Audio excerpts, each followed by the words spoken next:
request all of you to switch on your videos. Yeah.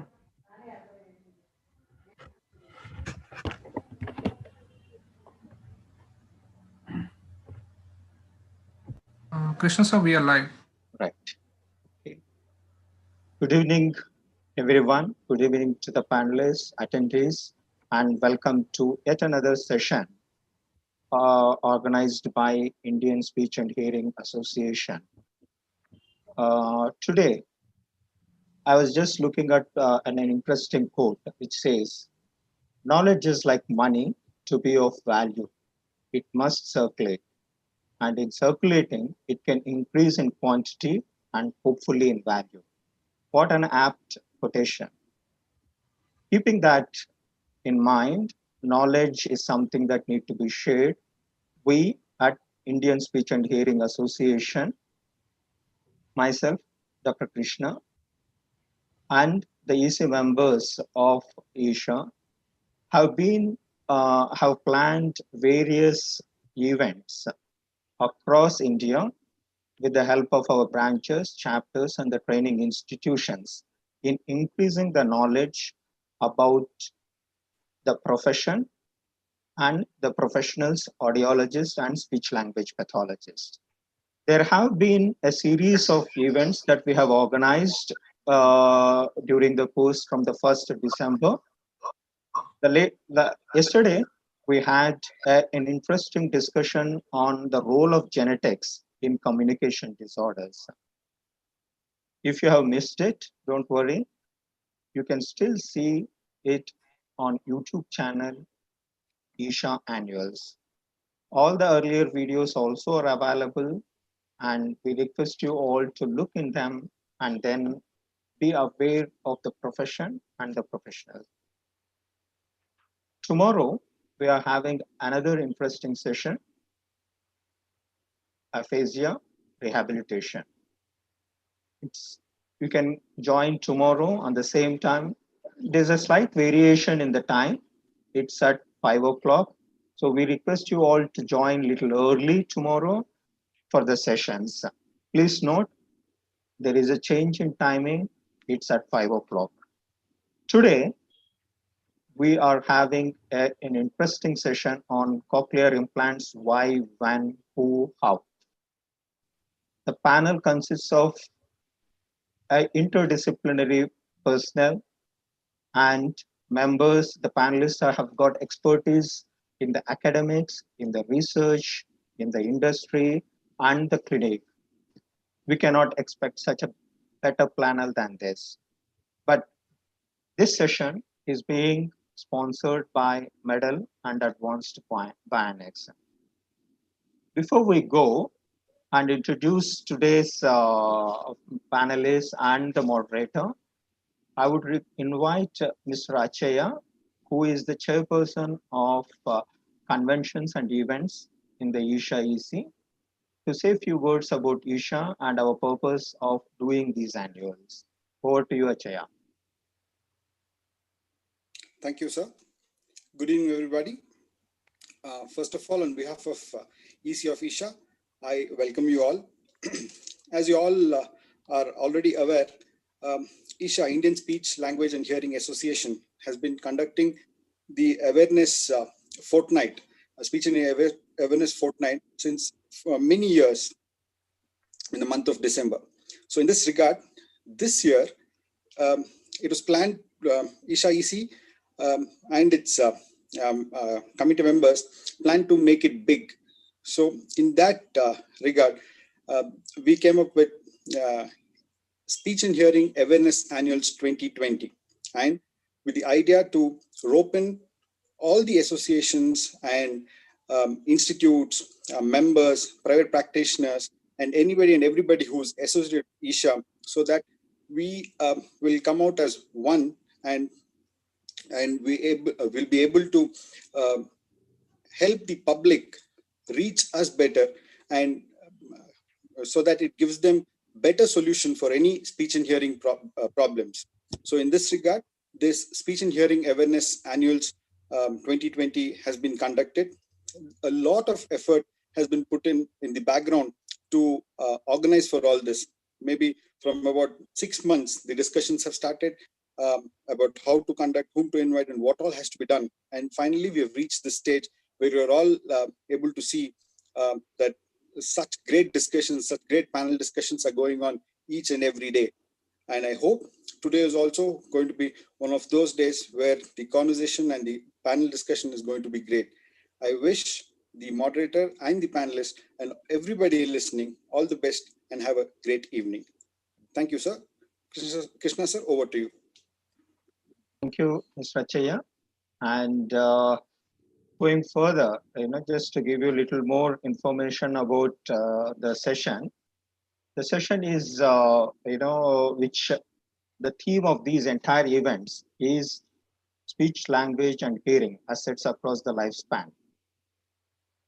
Now, this today's topic, is also very a topic that can really be an asset across the lifespan. It's not just restricted to any particular age group or anything. We'll get to know more during the discussion. And I'll introduce today's moderator, Professor Ranjit, who is who has got a lot of experience in the area of cochlear implants. He is working as a director at Merck Institute of Speech and Hearing, and he is the chief audiologist at Madras ENT Research Foundation. And he is also director of Hearing for Life Foundation, and he is a president of Indian Speech and Hearing Association for Tamil Nadu chapter, and vice president of Cochlear Implant Group of India. And he has got 23 years of experience. And you can imagine his experiences will surely bring in a lot of discussion and inputs, and he will ensure that all panelists will give a good input to this august audiences. I'm not going to read all his achievements, which he has done, and he has contributed to the field very well. And his major contributions, is in the cochlear implant and the brainstem implants, and his PhD work also is in that area. He has guided many people, many students, and published articles also in the reputed journals. So over to you, Ranjit, to take forward. Thank you, Dr. Krishna, and very good evening to everyone. And I would like to thank ISHA for coming up with such a good initiative, and at the same time, and thank you once again for choosing me to moderate this panel, and my regards to every member of ISHA and the members of the executive committee of the ISHA as well. So before I go into the topic, I would like to now share my screen here. Just a second. Yeah. Can you all see my screen? Is it visible? Yes, of course. Yeah. All right. Thank you. Thank you. Thank you. Yeah. So today's title is cochlear implants, why, when, who, and how. So we all know that cochlear implant is not something new now. It's almost 3 decades that cochlear implant has been in India, and more than 20,000 patients have received cochlear implants in India. And cochlear implants are not done only in very few places. Now, India has got largest cochlear implant centers in any other country across the globe. So, but yet, I mean, there's still the penetration of cochlear implant. That is, when I say cochlear implant, I'm not talking in terms of the penetration of the industry or the device. The penetration of hearing restoration in the country has been very, very less. And we see a lot of resistance in penetration. I think this is something which we need to address as a group. So hearing restoration is definitely possible today. And what is more important is working as a group, not in terms of clinical and research work, and also in terms of creating awareness to the public and installing confidence in them is it's very, very important need of the hour now. Now, keeping those things in mind, I think today's entire panel is being designed in such a way that we discuss a lot of aspects and issues and informations at a very colloquial language where even a common man could understand. So this is something what is very important. We need to make the technology comprehensible even to a common man. And that's why we have chosen an excellent panelist, and all the panelists here have a great experience in the field of cochlear implants. And once again, thank all my panelists for contributing their time on the start of the weekend.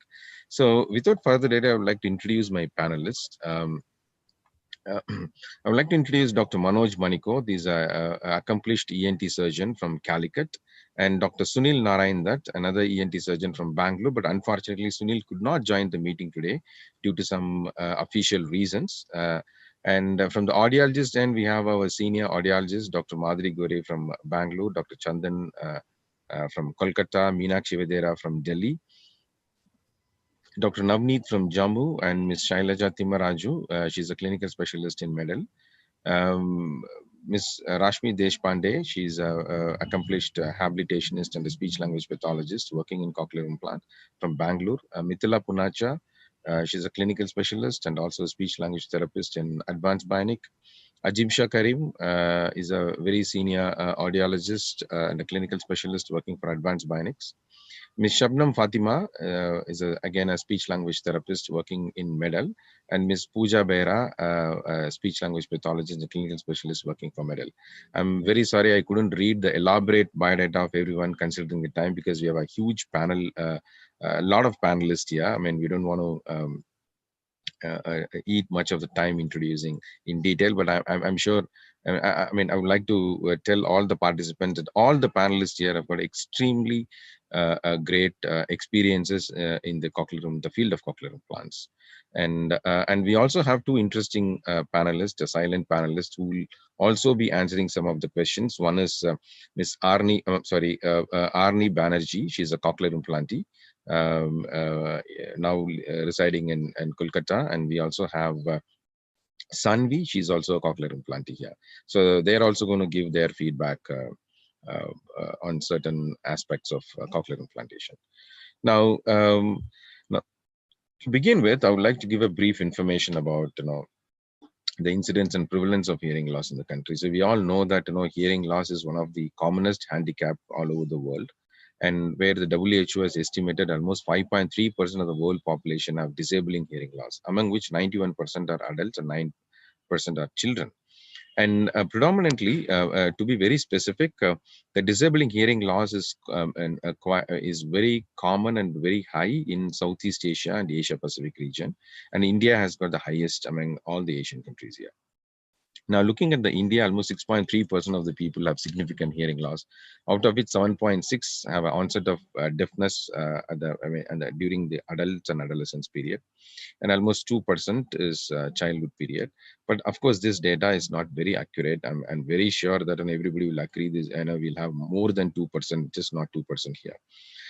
And now, when saying this, the most important thing is, in spite of having a very high incidence and prevalence of hearing loss, and hearing loss being one of the commonest handicap, yet hearing loss is the only handicap which can be restored even if it lost completely. So today we have a solution to restore hearing. So if you lose vision congenitally from birth, it's very difficult to restore hearing. If you lose your olfaction, it is very difficult to restore olfaction. But if you lose your hearing, it's definitely possible to restore it. And yet it is the only field which has got a less penetration. A faculty of science which can be restored even if it is lost. At the same time, the faculty of science which has got a very less penetration in spite of having a solution for the problem. So this is where there is it creates a big vacuum and the need for all of us to put together and create awareness and instill confidence among the patients. So before we go into the topic in detail, I would like to show a very small video of the functioning of the ear. How does the ear function? Now, this is the middle ear. The ear is basically a transducer, which which transduces the acoustic into electrical signals. Now, what happens in the hold on, some technical glitch. Yeah. So what happens in the ear is, now the sound is converted into electrical signal inside the cochlea. Cochlea is called the inner ear. This is the cochlea and this is the inner ear. And what you see inside the cochlea is the hair cells.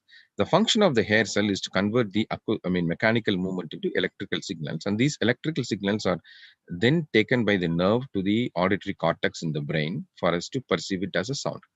Now, most often what happens is this hair cell, which is important for transducing the information, is not functioning. So I wouldn't say it is dead, it is not functioning due to various reasons.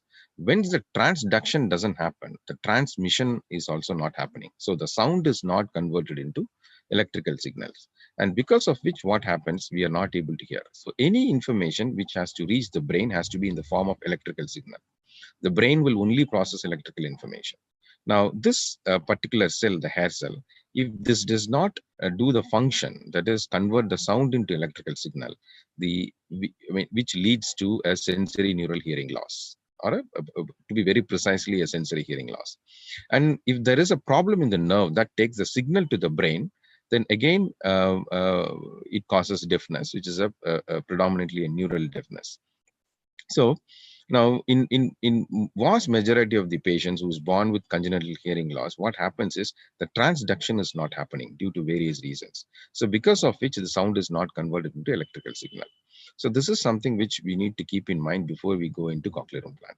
Now, what is a cochlear implant? Cochlear implant is basically a bioelectronic device. So what is the function of the cochlear implant? The cochlear implant will do the function of the hair cell. It doesn't do the exact function of the hair cell, but what it does is it converts the sound into electrical signal and deliver the electrical signal into the auditory in the spiral ganglion cells in the auditory nerve. Then the nerve takes the information to the brain. So this is number one. So how does it work? It has got two components, an external and the internal component. So imagine it has got two mobile phones. You have a mobile phone which is outside the head and the mobile phone inside the head. The mobile phone outside the head picks up the information and transmits the information as radio frequency waves, like how the regular mobile phone used to work. And the internal device has an antenna which will receive the information and it will again convert the information into electrical signal and deliver the information in the electrical signals to the auditory nerve inside the cochlea. So this is how the cochlear implant works, which means that there are two components, an internal component which is surgically placed inside and an external component which is worn behind the ear or over the ears. So without these two devices, we will not be able to hear. So if there is any problem in the external component, we will never be able to hear. So this is what precisely about a cochlear implant. Now you have to understand something. Cochlear implant is just a technology which will transduce the sound into current and deliver the current. Cochlear implant is not a technology which can download dictionary into the brain. So understand, it is just a piece of technology which will transduce sound into current and deliver the current. That's all.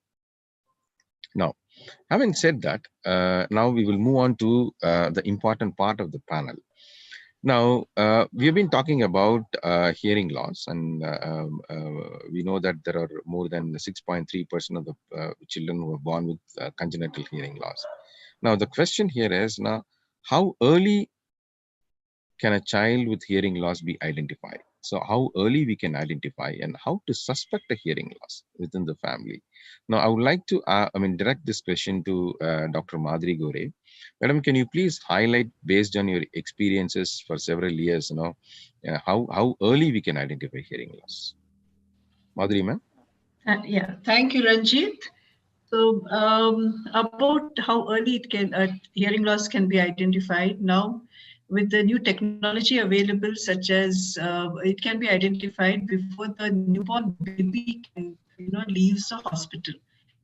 So if you think of, it seems very strange that you can test a baby so fast, but you have a test called otoacoustic emissions, which measures the sounds which the ear emits in response to another sound, and another test called the auditory brainstem response, which you can use. So that kind of the test, which is actually measuring brain waves, can be used to identify hearing loss. So if it is a hearing loss, if it's a premature baby or any other baby which has other issues, then we might suspect, and definitely we will test the hearing before, which may not be within the first week, but until the baby is old enough to be tested. Whereas in the young children, also, hearing loss can occur later also. So So you see the baby's stopped responding to sound, or is not stopped babbling, or seems dull, or doesn't turn the head, or doesn't know the name by the time he's 6 months, then you have to worry about hearing loss. So if a child is not speaking at 1 year, even then you suspect a hearing loss. And the school-going child it suddenly becomes inattentive in class and not responding on the phone, or teacher complains, they have a hearing problem. A child doing well suddenly stops doing well. So, and in adult, of course, they know that, someone in the family says, oh, they don't hear well, or something has happened. So this can happen. You can have permanent and non-permanent hearing loss, but all these are changes which happen in the behavior. So, ma'am, to sum up, you say the hearing loss can be identified as young as 72 hours. So that's the as young as that. And even at the later stage, at any point of time in life, you can identify hearing loss, either using a technology or even by looking at their changes in the behavior to auditory informations. Yeah. That's good. Now, ma'am, we can identify hearing loss as early as possible. Chandan, can you highlight on how early you can differentially diagnose hearing loss? Because identification is basically to tell whether the child has got a hearing loss or not. But differential diagnosis is much more in detail to see what type of hearing loss, what degree of hearing loss, and etc. on it. So, Chandan, can you highlight more on how early we can do differential diagnosis? Sure. Ranjit, as you mentioned that the process of hearing and as ma'am highlighted the importance of early. So we would want to do this as early as possible. And my target is to get this differential diagnosis done by 3 to 6 months. So before 6 months of age, I should be having the information about how much is hearing left or how much of hearing loss is there, as well as which portion of this auditory system is damaged. And what we do is we do a multiple tests to check different aspects of hearing. What madam said, there are certain things called temporary hearing loss, something like fluids in the ear. So tympanometry is a test that is done to check if there is some fluid or the middle ear problems.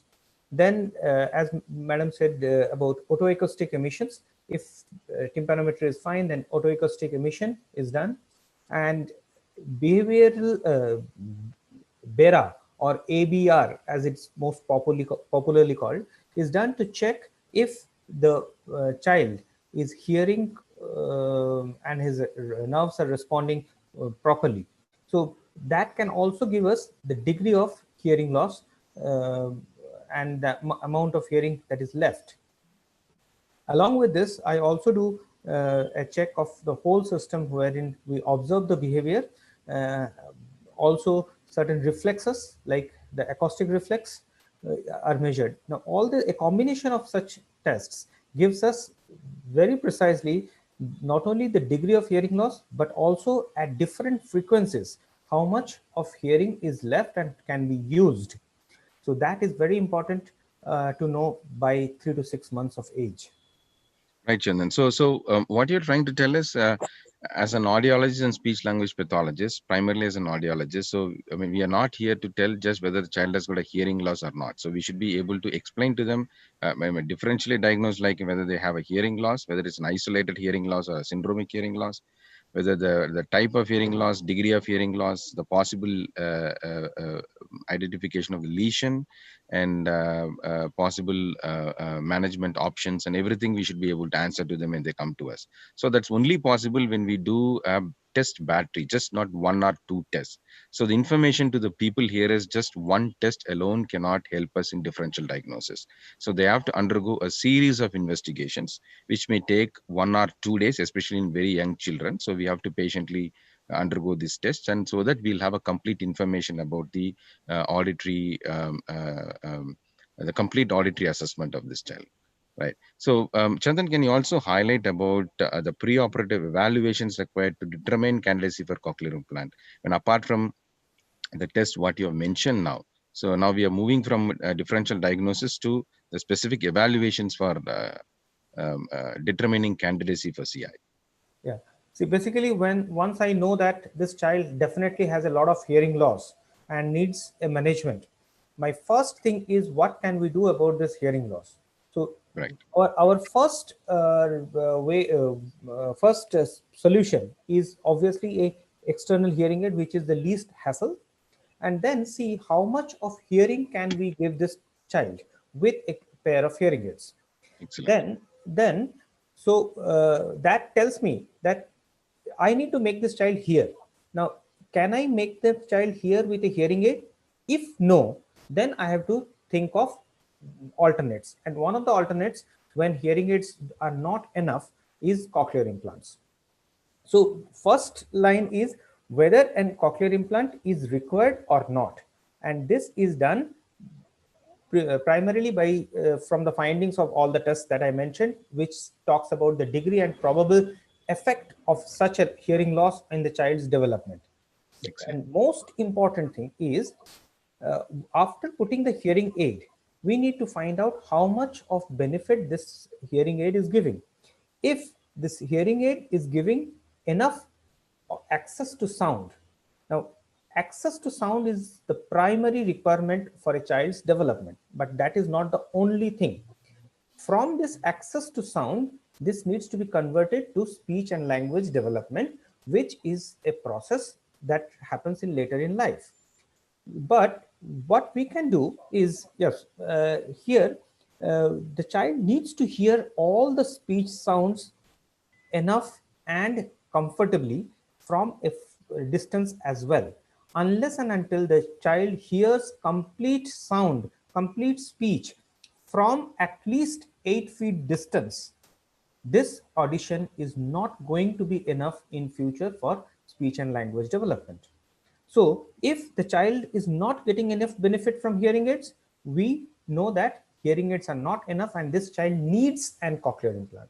But needing a cochlear implant is just not enough to complete the candidacy. We also need to see if this child can be implanted, and if implanted, whether this child will be able to make best use of this extra hearing. So these are the three different phases. Now, to see whether the child is can be implanted or not, we need to see whether the auditory nerve is working functionally. That can be checked by from this hearing tests, that is the aided audiograms. Also, radiological tests needs to be done, and whenever there is a severe to profound, or rather a lot of no responses I see in with hearing aids, I do not wait and ask for a radiological finding, because I should not be getting into a situation where there is a major major anatomical aberration in the cochlea. Right. So radiological evaluations needs to be done definitely, and we have to rule out, like Ranjit said, about the syndromic losses and other uh, associated issues which can impede my further development. I may get the child to hear, but along with hearing, the child needs to process this hearing and learn speech and language and other social developments. Whether this child, if given enough hearing, will this child be able to get onto that journey or not, that also needs to be seen. So these are the three different phases of pre-implant evaluation: whether implant is needed, whether implant can be done, and if done, whether this child can use this extra hearing in development of speech and language. Right. Excellent. Excellent. Well explained. Meenakshi, this question is to you now. Now you look at this graph here. So Chandan was talking about, when hearing aids are enough or not enough. Can you just briefly explain when would you consider the hearing aids are enough, and when would you consider hearing aids are not enough? And can you explain a little bit in detail, briefly, and about this concept of enough and not enough? Yeah, thank you, Ranjit. So, as Chandan has already stated, that we need to know whether the hearing aids are not enough or not enough before we go in for the decision for cochlear implant. So when we are talking about hearing aids or cochlear implants, we are looking at two aspects. One is audibility, another one is actually understanding or comprehension. So when we are looking at audibility, whether it's a child or an adult, we have a very simple test which we call as aided thresholds, meaning that after we put a hearing aid onto a child or an adult, we measure at what level they can actually detect various sounds. Various sounds means across all frequencies. So we are mainly concerned about the speech sounds which fall across our frequency range. So if the sounds fall within the speech banana, rather if I say that if they fall within the 30 decibels, that is what we usually believe, that the 30 decibels is good information wherein they can get all the sounds. If they fall within that, then probably a child doesn't require, or adult doesn't require to go in for an implant. But after saying this, we also need to evaluate the uh, the child's speech understanding or perception abilities. For an adult, it's an easy task. We go ahead and we do a speech perception testing. That is, we say out few words and the child person has to repeat those words uh, in the aided conditions. And if uh, the discrimination score is below 50% in a bad year, we do testing with each ear. If in a bad year it is below 50%, or if it is below 60% in both aided ear conditions, like using both ears, then the person would get better benefit. We can make a suggestion that the person would get better benefits with cochlear implants compared to the hearing aids. But when we are looking at a child, and if we have an aided thresholds which are within the speech banana, we still would like to see their development and their speech perception. So perception is a auditory developmental program. So what we look at for is that we look at their developmental scale. We at any point of time when we say hearing aids are working or not working is not primarily on detection. So we look at that the child after implantation should get adequate benefit or adequate development in that age range. So, I mean, what I mean by that is in 3 months time a child should have a development of 3 months in auditory speech language development of 3 months. So if a child starts lagging, then definitely a child is not getting adequate benefit with hearing aids. Then we recommend a child for a cochlear implant. But Okay. if a child has profound loss and the thresholds are way below our speech banana, then uh, we don't wait for a longer period with hearing aid evaluations or hearing aid trials. We can make the recommendation faster. Thanks, Meenakshi. So what you're trying to tell us, so before the parents try the hearing aid, it's just not just fitting the hearing aid. After fitting the hearing aid, they have to evaluate how much of benefit the child is getting from the hearing aid. That is, whether the benefit that they get from the hearing aid is a useful benefit or a useless benefit. That's what you wanted to evaluate, right? So which means you do, if for a normal language and speech development, the child needs to hear all the frequencies, right? So when the child compromises on certain frequencies of hearing, then the language and speech development is not going to normal. So the point here is, like, just fitting hearing aid is not enough. After you fit a hearing aid, you have to evaluate whether the benefit from the hearing aid is adequate enough for the child to develop normal language and speech. So if the benefit from the hearing aid is adequate enough to develop normal language and speech, then the child goes with the hearing aid. If the benefit from the hearing aid is not adequate enough to develop normal language and speech, that's when the child has to, the family has to rethink whether they have to stick with the hearing aid or go forward with the cochlear implant. Right. Thanks, Meenakshi. So now we all know that age is a very important criteria for cochlear implant. Now we have prelingual and postlingual children, and a prelingual means that the onset of hearing loss before the development of language. So that is language and speech. That is a prelingual hearing loss. Now, from my own experience, when we started our cochlear implant program, especially when we started the state-funded cochlear implant program, for the first 1.5 years to 2 years, the average age at implantation was close to 4.5. And later the age range was around 3.5. Now it is 2.5, right? So there is a period from the time of detection. So even if you detect the child by the age of 3 weeks and differentially diagnose and confirm hearing loss at the age of 6 months, there is a window. They can get an implant any time between 0 to 5 years, or 0 to 10 years, or 0 to 15 years. Now, the most important is, what is the influence of age when it comes to determining a criteria for a cochlear implant, and what is the influence of age on the outcome? Rashmi, can you highlight on this? And you've been working with a lot of children, especially you're in the field of rehabilitation. Can you throw some light on this?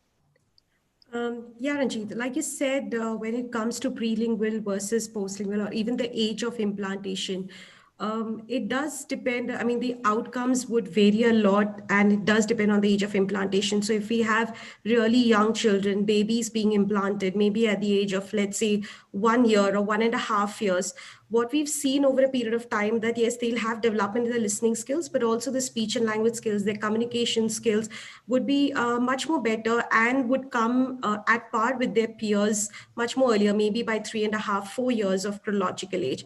When we actually implant a child, there will be a gap between their chronological age and their language age.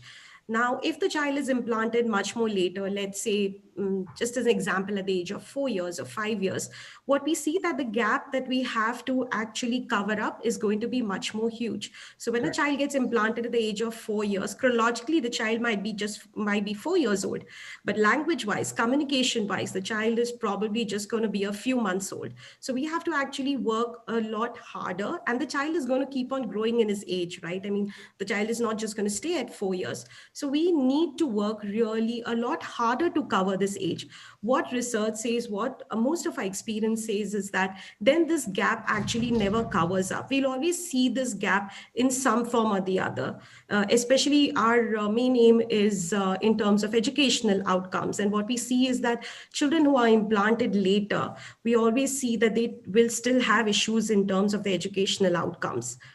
Hence, when the children are implanted much more younger, we see better outcomes, we see better speech and language skills, we also see better communication skills. Having said that, it's not a race, and it's not that all children are going to benefit the same way. So we need to understand that we are here to help children, and we need to get them to the maximum outcomes that they can get to their maximum potential. And again, this is only, I'm talking in terms of an average scenario, where we are not even talking about additional disabilities and things like that. But yes, age of implantation is one of the main factors of how we can probably even predict outcomes, or how we should be talking about when we talk to general public and the parents. So you mean to say that the earlier the better. So in your opinion, how, I mean, what is the ideal age that we should get implants? So I would say the lowest and the highest. So the youngest and the youngest should be, I mean, ideally less than a year, which really does not, it's not very easy in the Indian scenario. Yes, we know, because we don't have a newborn hearing screening, at least not in all states. So that really might not be possible, and it's a distant dream. Hopefully we all are working towards it. But yes, less than a year would be the youngest. Oldest, again, we have seen children who've been implanted even later. But then it depends on whether they've had good hearing aid usage. And again, the outcomes would vary, the expectations. We'll have to understand what the family is expecting. It's not what you or me think and what we think is appropriate for that particular child, but it's also what the parents expect or the caregivers expect out of that implant.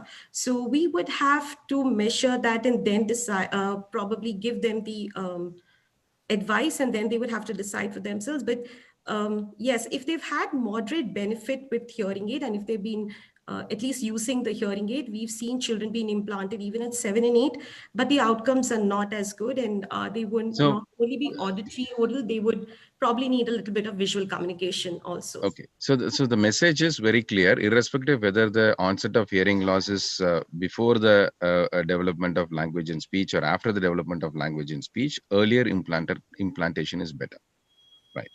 Yeah. Right. Now, having said that, I would like to put my next question to Dr. Manoj, and he's the only surgeon in this whole panel. And Dr. Manoj, Now, Chandan said he can do differential diagnosis by 6 months, and he said he's ready and he can confirm that this child needs a cochlear implant. Now, how ready are you? Are you ready to implant them at 6 months old when an audiologist and the speech pathologist diagnose, yes, this child needs an implant, and if we diagnose them by 6 months, and we know that earlier is better, and can you throw some light on it? How early surgically it is possible to do an implant? Dr. Manoj? Okay, I'm muted. Sorry, hi Ranjit. Hi. See, because technically you can do a surgery at any age. It would not be. But however, when you do it for very young children, there are certain anatomical issues that might be difficult for you to do it. But there are ways to do it in spite of all that. So if you have a child with, say, like meningitis or something, you can do it at any age, 3-4 months. You can do it if you want to. But my main concern would be what people have been discussing here, Rashmi and Chandan and Meenakshi and everyone. See, do we know for sure that a child is going to be benefited with the hearing aid or not?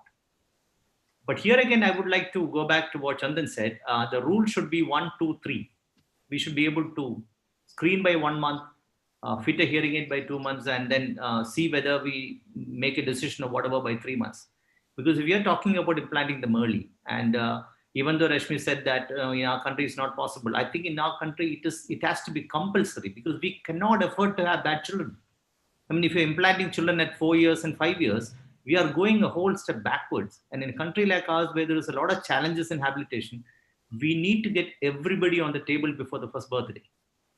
So for me, we do regularly implants at 7 months. I have done bilateral implants at 7 months. So that's not a big issue. For a surgeon, I think anatomy in a child with a normal ear would not be a challenging thing. But even if the anatomy is abnormal, there are ways to get around it. But how about the health of the child? The health, Ranjit, today with the anesthesia that is developed of late, if you're doing cardiac surgery at 3 or 4 months, I think you can do CI as well. But obviously, a child has to be fit for anesthesia, which the anesthetist will decide. But we are talking about if everything, given that everything is all right, a confident surgeon should be able to do it at 7 months, 6 months, 7 months of age. They want to. But the question in most of our minds as surgeons is that, are we very sure? It would be terrible if you do surgery for someone that early and later find out that the other year was better. That is something that worries us. So I absolutely. So I tell people that my business is to tell you whether I can do surgery safely or not. But when to do surgery, you got to ask my audiologist. I don't get into that. Okay. Right. Thanks, Dr. Manoj. So now, we have been discussing about children. So now the onset of hearing loss, specifically going to adult. Now, I would like to throw the first question to Navneet. Navneet, the question here is, a scenario. I couldn't afford a cochlear implant at a younger age. Now I'm 20 years old. Will CA be beneficial for me? So if a parent asks this specific questions, what will be your answer for that? Definitely, yes, but we have to consider few parameters like the deprivation period of the hearing loss. That as such, he's having hearing loss from the long and from past 10 years, whether he's using a hearing aid or not, and whether he's having some kind of benefit with the hearing aid. What is the language of the child? So these few points or parameters we have to be considered, and accordingly we can plan of whether we have to go for a surgery or not. So if the patient is postlingual deaf, so we have to go with certain speech perception test. We have to see the HGS score of the child if it's good. Navneet, this is a prelingual, so he's deaf from birth, and he could only afford an implant when he's 20 years old. So he's deaf for the last 20 years. So what would you expect from a patient who's been deprived of hearing from 20 years since birth? In that case, maybe we can give them a shorty in one way that maybe he's here, he's having a sounding awareness, but speech language development is very difficult with such patients. Excellent. So which means you will tell them, with the cochlear implant, they can hear sounds, but they will not be able to make the best use of the hearing what they receive from the cochlear implant. So with respect to perception, as well as with respect to understanding speech and also speech production and also speaking. Chandan, you want to make a point, I can see. And anyway, Chandan, the next question is to you. as well. So you can answer both. Okay, I listen to that. Shall I answer this? Yes, go ahead, Chandan, go Yeah, ahead. what I was trying to add on to what Navneet said is that it is, we have to ask them, we have to tell them about what is possible even at 20 years of age. A detection of sound is possible. Now, what that person does with this detection varies and depends a lot on their requirement and exposure. Now, if even at 20 years of prelingual can be know their name call response. Now, if he is a very good lip reader, the problem is he cannot find out if someone is calling from behind. Now, with an implant, they will get a name call, and once they turn back, they can lip read. Now, I wanted to make this point because this was taught to me by one of my recipients whom I was discouraging because of the advanced age. And then after a lot of discussion with them, we finally did. And she is, for the last 6 years, she's very happy with her implant. And just because she can know and monitor what's happening behind her, and that has helped her to lip read much better. So she continues to do lip reading, but because of the extra audition, her monitoring is better. Now, so my point to highlight is the expectation is what we need to shape well. And the frustration point comes only when we do not match the expectation. Either we cut short the expectation or we match the expectation. So the expectations has to be realistic. So I mean, you're right. We should never forget that the fundamental function of hearing is sense of security. It's not for communication. Communication is something what we adopted over a period of time using hearing, and to which the expectations are very, very important. When the expectations are realistic, we can go ahead with the cochlear implant. When the expectations are unrealistic, I think that's when we should say, implant is not appropriate for his expectation. We wouldn't say for him, it's for his expectation. Now, Chandan, the next question is to you. This is absolutely a postlingual case, and where she lost her hearing completely at the age of 20 years. Now she's 30 years old. There is a 10 years of deprivation postlingual. Will CA be beneficial for him?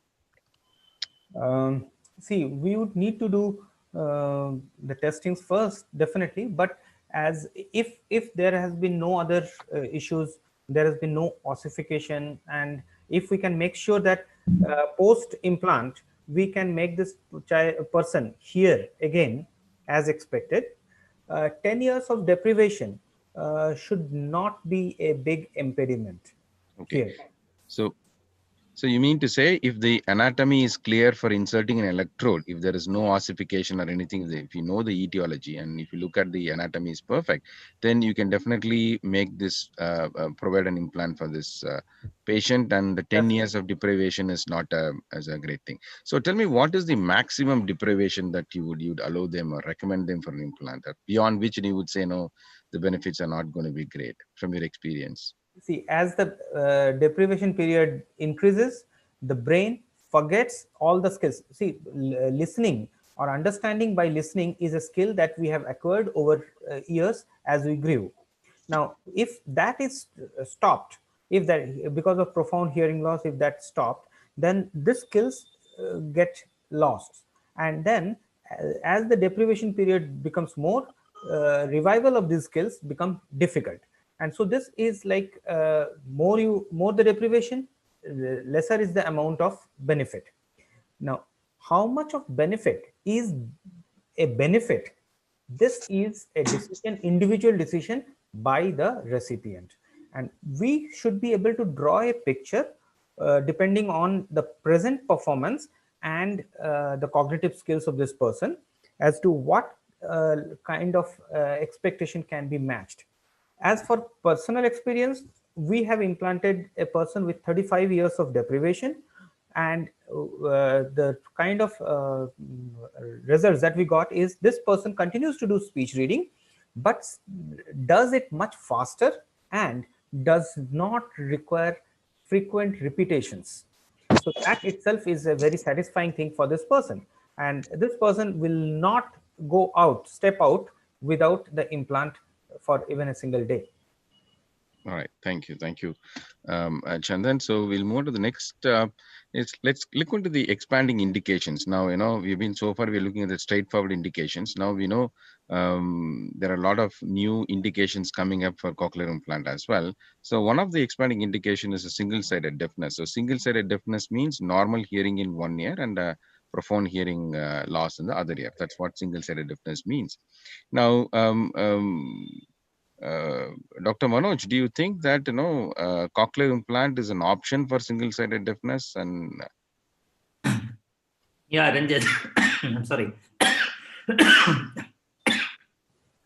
See, single-sided deafness, Ranjit has got three main issues. I hope, I should not be talking this to you, but you need to have speech understanding and noise, you need to have directional ability, and you should be able to make sense out of 1 + 1 is more than 2. Okay. In that, if you look at it that from that point of view, if you have a very young child with a completely dead 1 ear, it makes a lot of sense to implant that early. But the problem is that we are converting, in this case, invisible handicap into visible handicap. And in a society like India, so that's a big issue. But if you have somebody who's had both ears and has lost hearing and is an adult and needs it for his business or studies or whatever, I think you should be giving implants at the earliest. But there is a lot of ethical issue in implanting very young children with single-sided deafness. They are people who would surely benefit. The research says so. But is the society and the country and the parent, are they ready to take it on? Okay. Chandan, what are the early indications of single-sided deafness with respect to, because we know that, especially in children, so they may not be able to tell us that they can't hear from one side because they think, that's a normal way they hear. So usually what happens is, we always identify single-sided deafness in children by the age of 7 and above. And especially, in our experience, and we have seen.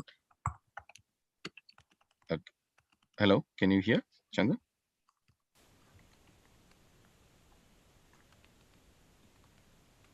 Yeah. So in our experience, we have seen children who, we have identified children above the age of 7 years, and especially because, they can't speak on the mobile phone on one ear, with the other ear, they could hear everything. So based on your experience, can you tell me, the early indications of single-sided deafness? How do we identify it as early as possible? The early indications are, first of all, the mobile phones. And secondly is, like, whenever the child is talked to, this child turns one side to one side.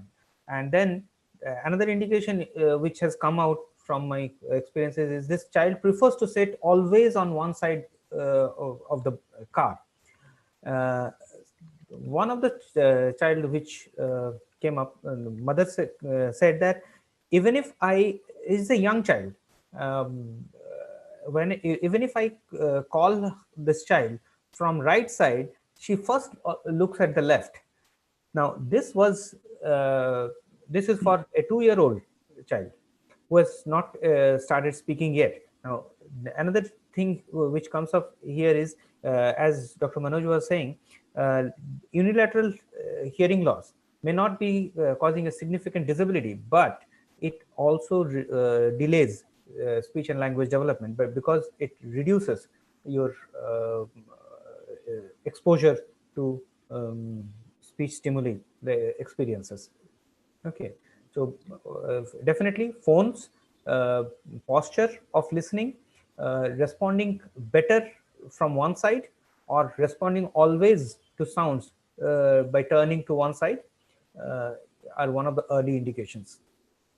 So I think this is a good message for the parents. They have to, if they see any of the behaviors, where the children prefer to sit and listen on one side or use the phone on one side, I think they could have a possible of single-sided deafness.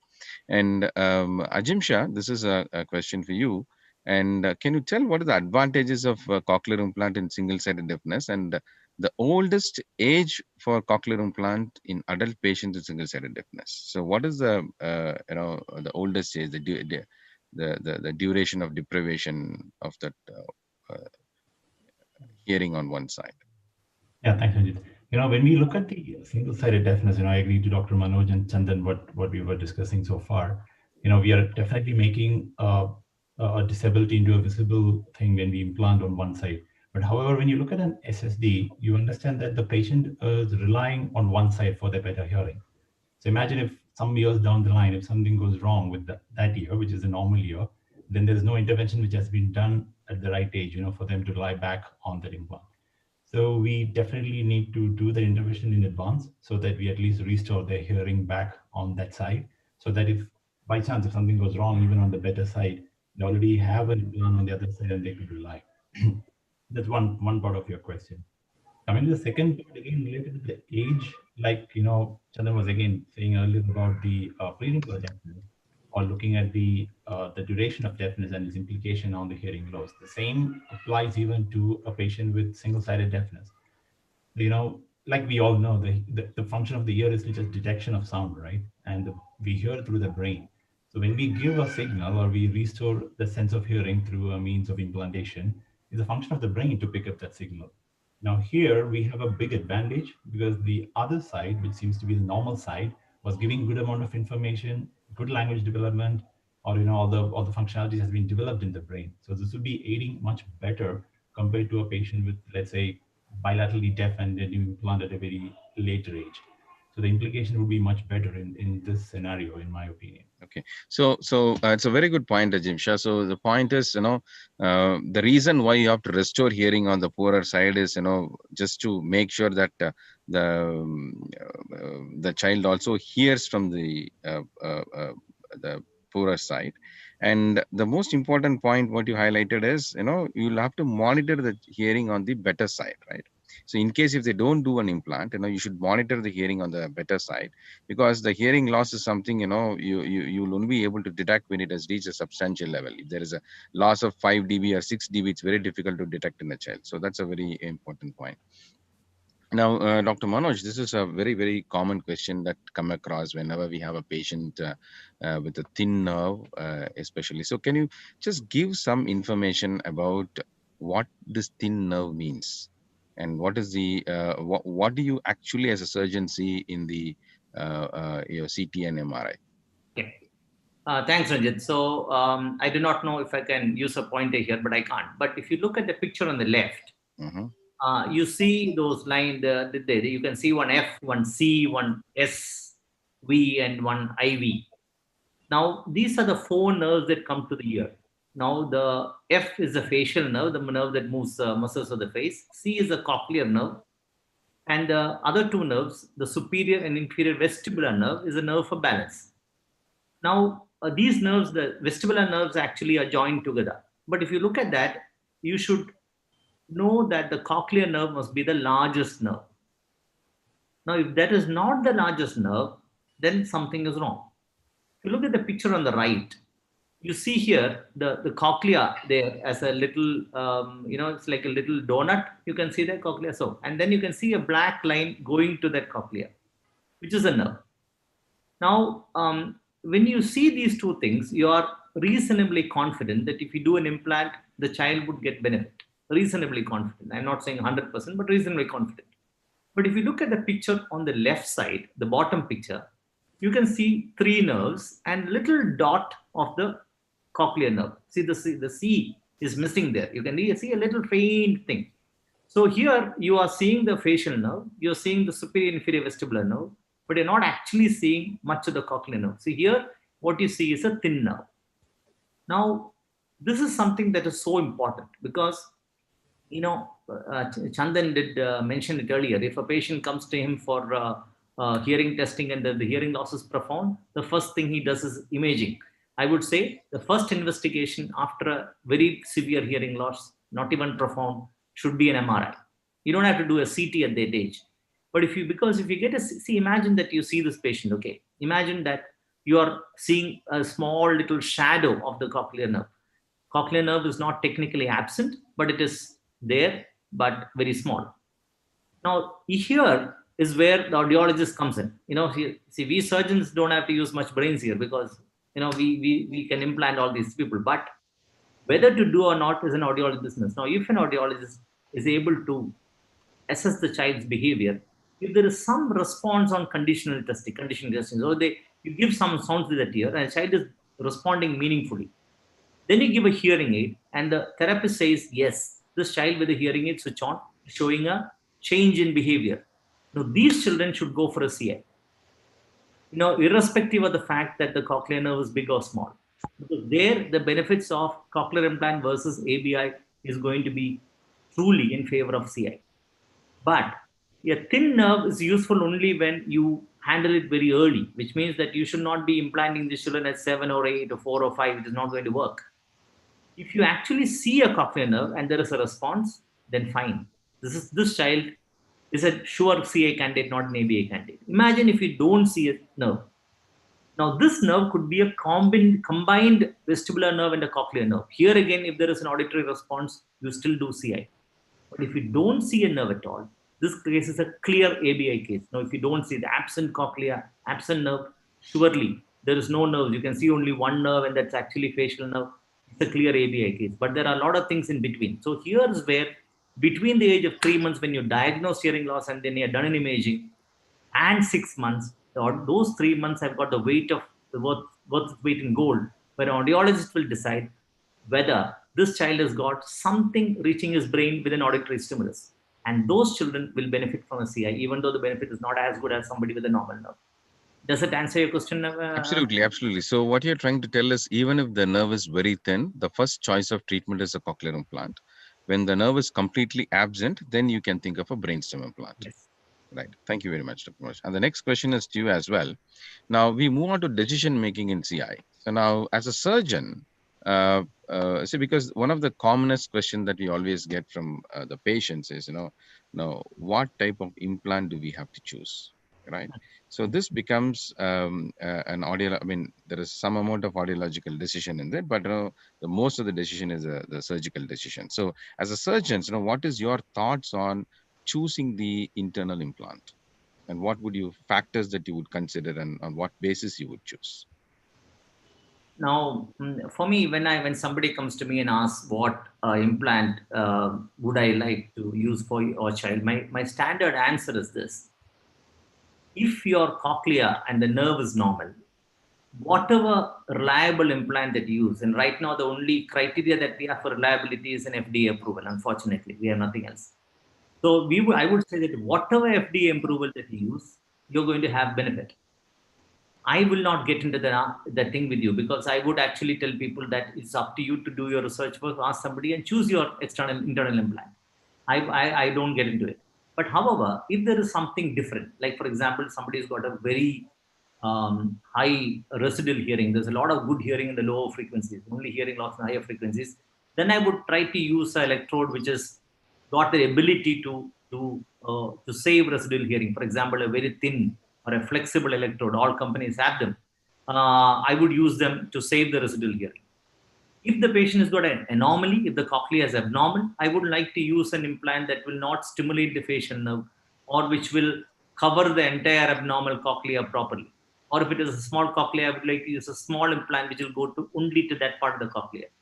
So the decision making in CI, what implant to use, will only matter for me if there is an abnormality in the cochlea. Is that your question? Yeah, that's correct. So the choice is based on the anatomy. So if the anatomy is patented, then any electrode is fine. If there is an anomalous anatomy, based on the anomaly, that you would choose the electrode, right? That is, we tell them what to use. Exactly, and also audiologically based on the configuration of the audiogram. If there is a ski sloping hearing loss, and if you would like to preserve hearing at the apical region, which is the low frequencies, then based on that also you would choose an electrode on that. Yeah. And all the companies today have different types of electrode for different anomalies and configurations. So thanks, Dr. Manoj. So the next question is to Shailaja and Ajimsha. Ajimsha, we all know that bilateral implant is better than unilateral, because 2 years are better than 1 year. Now the question is, do you recommend 2 basic model in both years, or 1 advanced model cochlear implant in 1 year? So what is your recommendation on that? Yeah, so if my finances are tight, and do you recommend the 2 basic devices in 1 year, or the expensive device on the other side? That's a very valid question, which we often get asked by this question. So if I could say, I would again look at the age of the patient that we are talking out here. If it's a child under language development, there could be difference in opinions out here, but me personally would definitely go for two basic systems on both sides, restoring the hearing on both ears, giving them good amount of speech and language development, rehabilitation, and bring up their speech and language in them. The advanced models adds a lot of features, benefit in extremely challenging situations, music, noise perception, etc. I'm not saying it's bad, but for a child of that age, our basic idea is to bring in speech and language and development for them.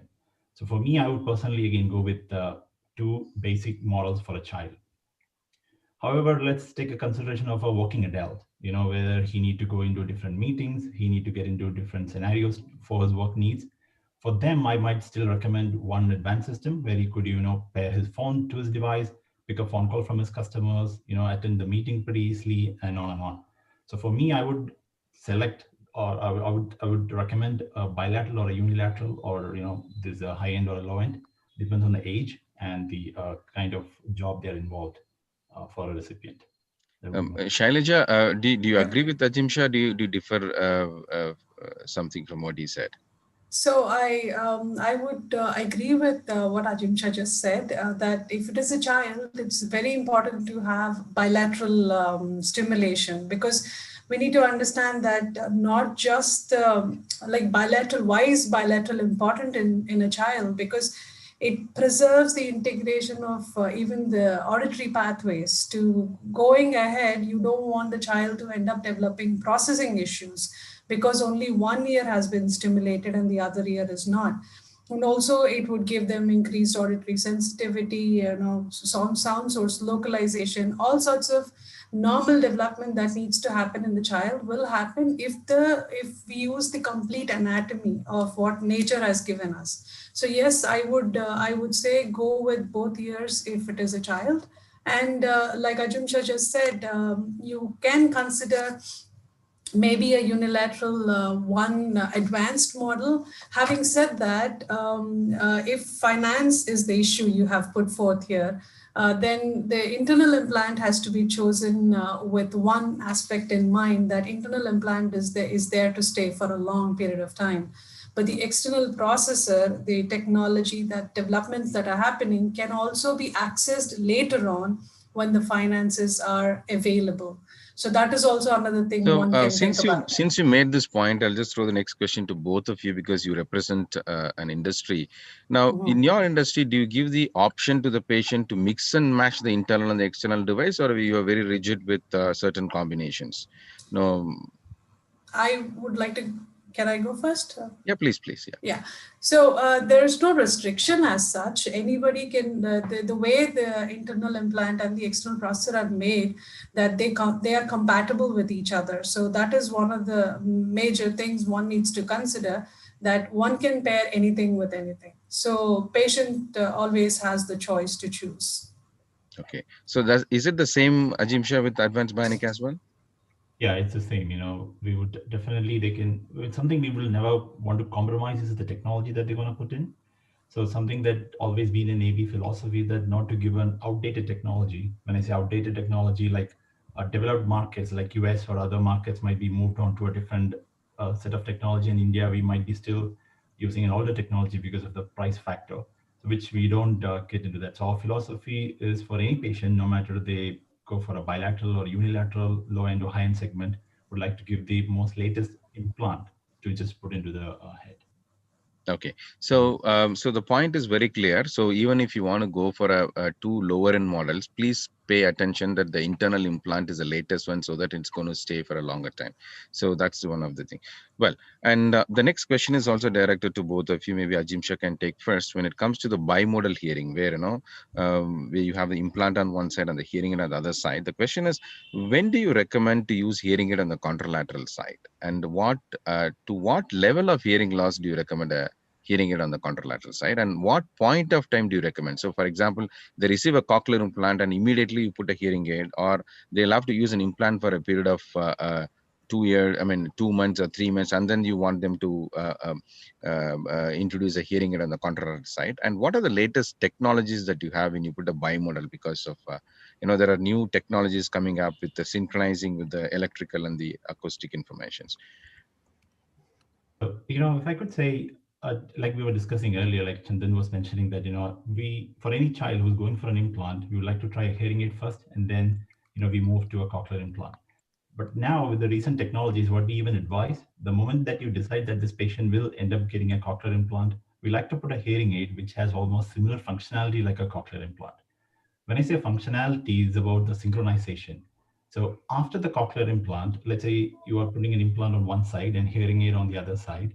Nowadays, all these technologies are built onto an automated feature, which means when you go to an environment, the system should be able to analyze the environment and adapt by itself.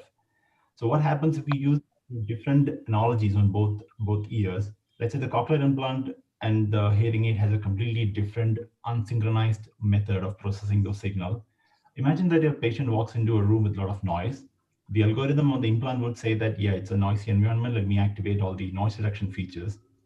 Whereas on the other hand, the hearing aid algorithm would say that, wait, it sounds okay to me.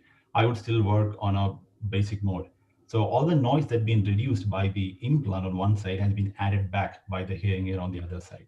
That's why we want to design an algorithm and put into both devices in the same fashion. So when the child or the patient is exposed to an environment, both will be synchronized and both these technologies and features will come on and off in the same way. So do you recommend any specific type of hearing aid for this? Because it looks like a little more advanced functioning. So as there all hearing aids in the market can have this function, or do you have any specific hearing aids do you recommend when you have to do this pairing or the synchronization?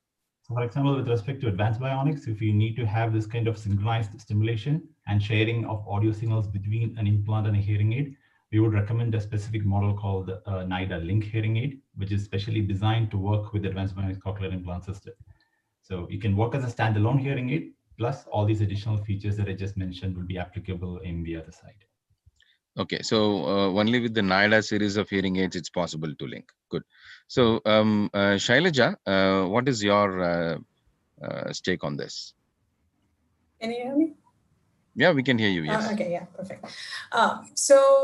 Yes, it is important for both the ears to work in tandem, but I would first think that the implant has to almost try and mimic the way natural hearing is happening. So the processor that you wear with the implant inside itself should actually try and mimic what natural hearing is doing, natural auditory system is doing. The other side, when you have a hearing loss, now you want to be able to have a system that can actually work in compatibility with any hearing aid you choose in the industry, in such a way that this system, the cochlear implant system on the poorer side, is basically able to function with whatever hearing aid is placed on the other side. Because the implant, the processor should have the capability to overcome whatever what do you call how do I say in the layman terms, if there are some functionalities that are there in the hearing aid, meaning if a signal is sent through a hearing aid, it is reaching the internal system with some amount of delay, the cochlear implant system should also be able to match that amount of delay, so that the end result, the summation, that what is happening at the higher center should give a complete picture. So what you're trying to tell is, pairing externally is a different philosophy, and pairing internally is a different philosophy, right? Okay. So even if you pair it outside, and your technologies you have a pairing system using a software where you can pair it internally, which means the signal that is delivered from the cochlear implant and the signal that is delivered from the hearing aid are synchronous when it reaches the brain. Yes. Right? That's exactly what you want to tell, yes. right? So if this is the case, do you have any specific hearing aids or all hearing aids? All hearing aids. We have the capability, even with our newer software that is coming in, we have the capability to match the delay that is thrown by any hearing aid. Okay, in the got industry. it. So that's your philosophy. All right. Also about the point of the time after the CI, the question that you've asked, it depends on different schools of thought. Like some surgeons say that when you put the cochlear implant in, do not use the hearing aid for some time, so that the brain is actually being bombarded with a signal that is coming from the cochlear implant only. But some surgeons are like recommending, some audiologists are recommending that you must start with both together. So it depends on different schools of thought. That's all I just wanted to mention. Maybe I'll just pick this one quick answer from Mithila. Mithila, what is your opinion on this using bimodal? At what point of time do you think they should introduce a hearing aid when they receive a cochlear implant on the other side, with respect to the rehabilitation aspect and development of the auditory skills? Yeah, hi. Thanks for this question. So, my experience being a therapist and having taken therapy with children who've got implants at various stages in terms of their age, and then having stimulation on the other ear with a hearing aid, the benefits that we see or the outcomes that we see in therapy are much more because they're getting stimulation on both sides. Of course, we evaluate each system on its own benefit and on its own merit. But I think if they have stimulation on both sides, they're having at least some amount of hearing, some amount of usable benefit from the hearing aid. So the earlier, the better. I would say, even in terms of bimodal hearing. So I wouldn't see a reason why you would want to wait it out. But in cases where they've been using hearing aids for a while and they've just got a cochlear implant, sometimes in therapy, what we do is we kind of work on one system for a very short period during the therapy duration, and then let the child use both so that, at a later time, they get accustomed to using both the devices.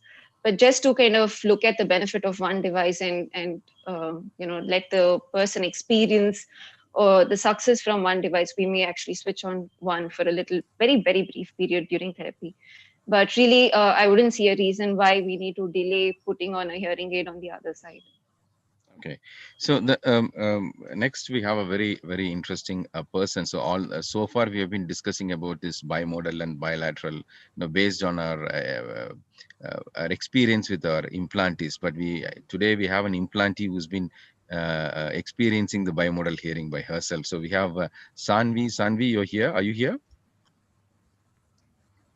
Sanvi and Father Somadita. Yeah. Sanvi, we would like to welcome you for this panel and thank you so much for coming in. So can you just tell us about your experience on perception of sound with the implant and with hearing aid, and with both implant and hearing aid?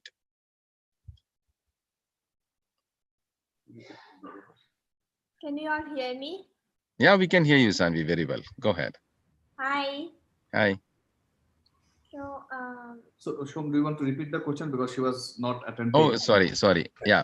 Sanvi, you're using cochlear implant on one side and the hearing aid on another side.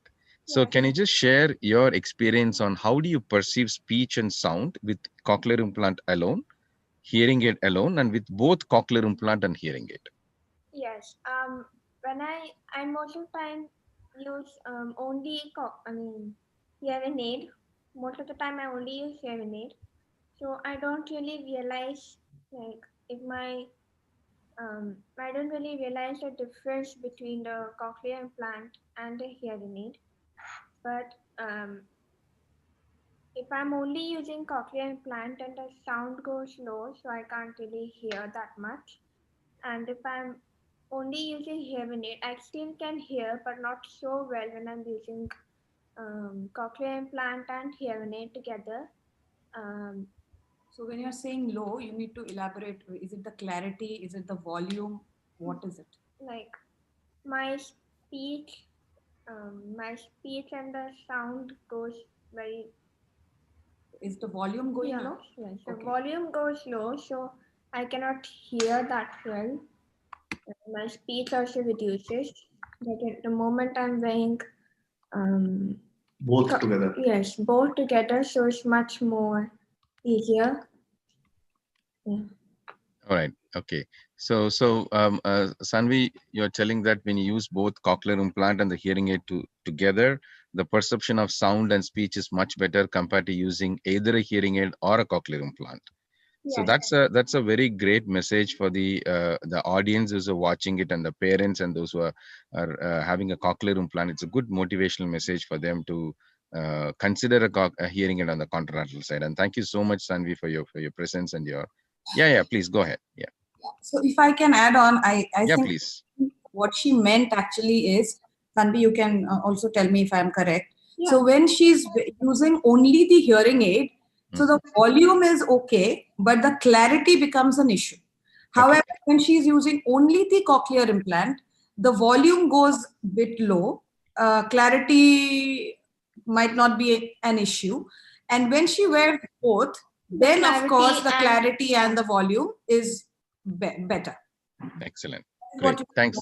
Yes. Thank you for this clarity. Thank you very much. Thanks. So next we have another interesting question. This is quite a common question from most of our parents. This is age versus technology. So this question I would like to direct to Meenakshi. Meenakshi, we have there's a child who is 1 year old who was diagnosed with bilateral profound hearing loss. Now the parent can only afford a basic model cochlear implant, but he can save some money in 1 or 2 years time, and then he can afford the most advanced device, cochlear implant. But can this child can this child afford to wait for 1 or 2 years to get the most advanced device, or what is your advice? Yeah, this question actually comes very often to us, and actually it's a tricky one, but no, I have a very clear opinion on that, and most of us audiologists believe that earlier the better. That's what we've been saying right from the beginning of the session, that earlier the better.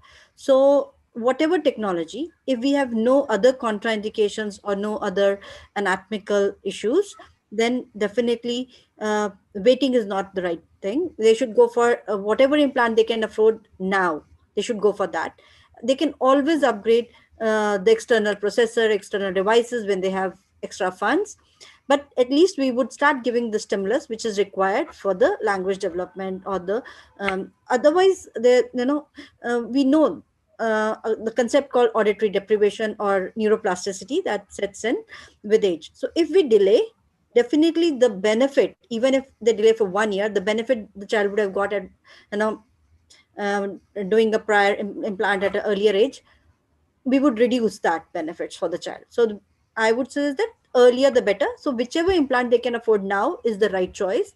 So waiting for a better or a higher model or a technologically advanced model is not the right solution. That's my advice.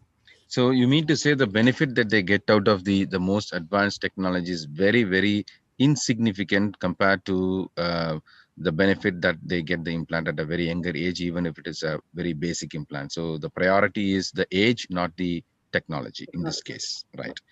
Right. So next is a sequential implant. So Chandan, what is the ideal duration for the sequential implant? So sequential implant means you get a cochlear implant on the right ear. For example, if this is the first year, you get a cochlear implant, and after 1 or 2 years, you get the another cochlear implant on the contralateral side. So which means you are not doing bilateral implants simultaneously. You are doing one implant. On 1 year first and the second implant little later. So the question here is how long you can wait to get the second ear implanted. Chandan? Okay. Am I audible now? Yes. Yeah. So just getting back to what Meenakshi was saying, with this question, I'm also asked many times. My answer is always like, this is quite simple. If your child is hungry now, how long do you think you can wait to give him proper food and hold on to whatever cake, biscuit, or whatever thing that you have in your bag right now? If you're traveling and it's your child is hungry, we generally give whatever is there with us right now rather than waiting for the child to get back home and have proper food. It depends on how long. If it is just 1 or 2 months for a better or a bilateral technology, I would wait for 1 or 2 months, but not 1 or 2 years. Definitely that's not. So what we're talking about is optimization. Again, here for a sequential, if it can be done at the same time, because bilateral hearing is one of the best methods of noise reduction and uh, using clarity in multiple talker situation. That is the best technology that our human body can have. So brain makes these separations, provided you have input from both sides. Now, imagine this child is not hearing from either of the ears, and one ear starts hearing. The auditory system in that side continues to develop, and if I add on another side, it becomes that side of the auditory system also develops, but it is little less developed. Now the brain cannot do all the normal processes of segregation or noise cancellations unless and until both inputs are comparable. Now, what is the time? That is the question, is what is the time when they become significantly different? Now, based on studies, this is the most important thing is when is the second implant is also done and when was the first implant done. So if the first implant was done before 4 years of age, definitely sooner is the better, as you add on the later, but significantly if the second implant is done before 4 years of age, that should be good. This is a study I'm quoting at 2019. Now, if it is more than 4 years, the first implant itself is done at a more later than 4 years of age, then as soon as possible. Okay, but if it is less than 4 years, before the child becomes 4 years of age, we should be getting it done. But again, my personal point to put here is keep this difference as low as possible, as minimal as possible, because I want both side of the auditory system to be comparable for the brain to kick in. Thank you, Chandan. Chandan, now we have another interesting panelist. She's Arni Banerjee, and she is a sequential implantee. So we would like to hear from her about two important things. Is Arni, are you there? Yeah. Hi, Arni. How are you? I'm doing fine. Thank you so much for coming on and spending your time with us. Arni, the question to you is, what we would like to know from you is, see, you received your the first implant and the second implant with a gap of almost more than 2 years, right? Actually, about 2 years, not more than 2 years, about 2 years actually. About 2 years, okay. So now, what is your perception of sound? How is the perception of sound when you hear it for the first time with your first implant, and you got used to listen sound with one implant on one side, and suddenly another implant is introduced to you on the other side? So do you see any difference in the way you perceived both of them, or at what point of time you heard both the information synchronized? Actually, when I first got implanted, I was getting used to it. And once I got the second implantation, I was having a little adjustment problem, but eventually I got used to it. So when it comes to about 2 years, both of my ears, I have a better time perceiving sound also. Okay, so you mean to say that you initially had some difficulty in adjusting to both sides, and over a period of time you could overcome it. So if you remember, what is that period of time? How long does it take for you to overcome this conflict of information from both ears? Time I was 6, it was 6 years I just could overcome it. But the main problem with both of the rondos I had was language. I was a very bad language student until at least class 5. So that was like when I was 10. It was a really bad language. So I could only focus on one language. Okay. Fine. Thanks, Arni. Thank you for this information, and wishing you good luck. I know that you're getting a lot of prizes on your elocution competition. When we keep hearing about it, congratulations, and looking forward to see you soon. Thank you so much for this information. No problem, sir. So, something wrong. Slides. Yeah, in the interest of the time, I'll just quickly shorten the question. So one question to Ajimsha and Shailaja. The question is, in case of a sequential implantation, so would you choose the second implant the same brand or different brand? Is that okay? So if no, state some of the reasons, and if yes, explain under what condition it is done. So Chandan, I'll direct this question to you first, and then I'll go back to Ajimsha and Shailaja on it. My question back would be, why would I change the implant? Now, I would think of changing the implant only when I am quite unhappy with the first experience. And I have to be really unhappy to change the brands. Now, I would strongly recommend same brand. By brand, I mean the company, because it is all these implants are programmed based on certain philosophies, and as long as the philosophies are same, it is much better.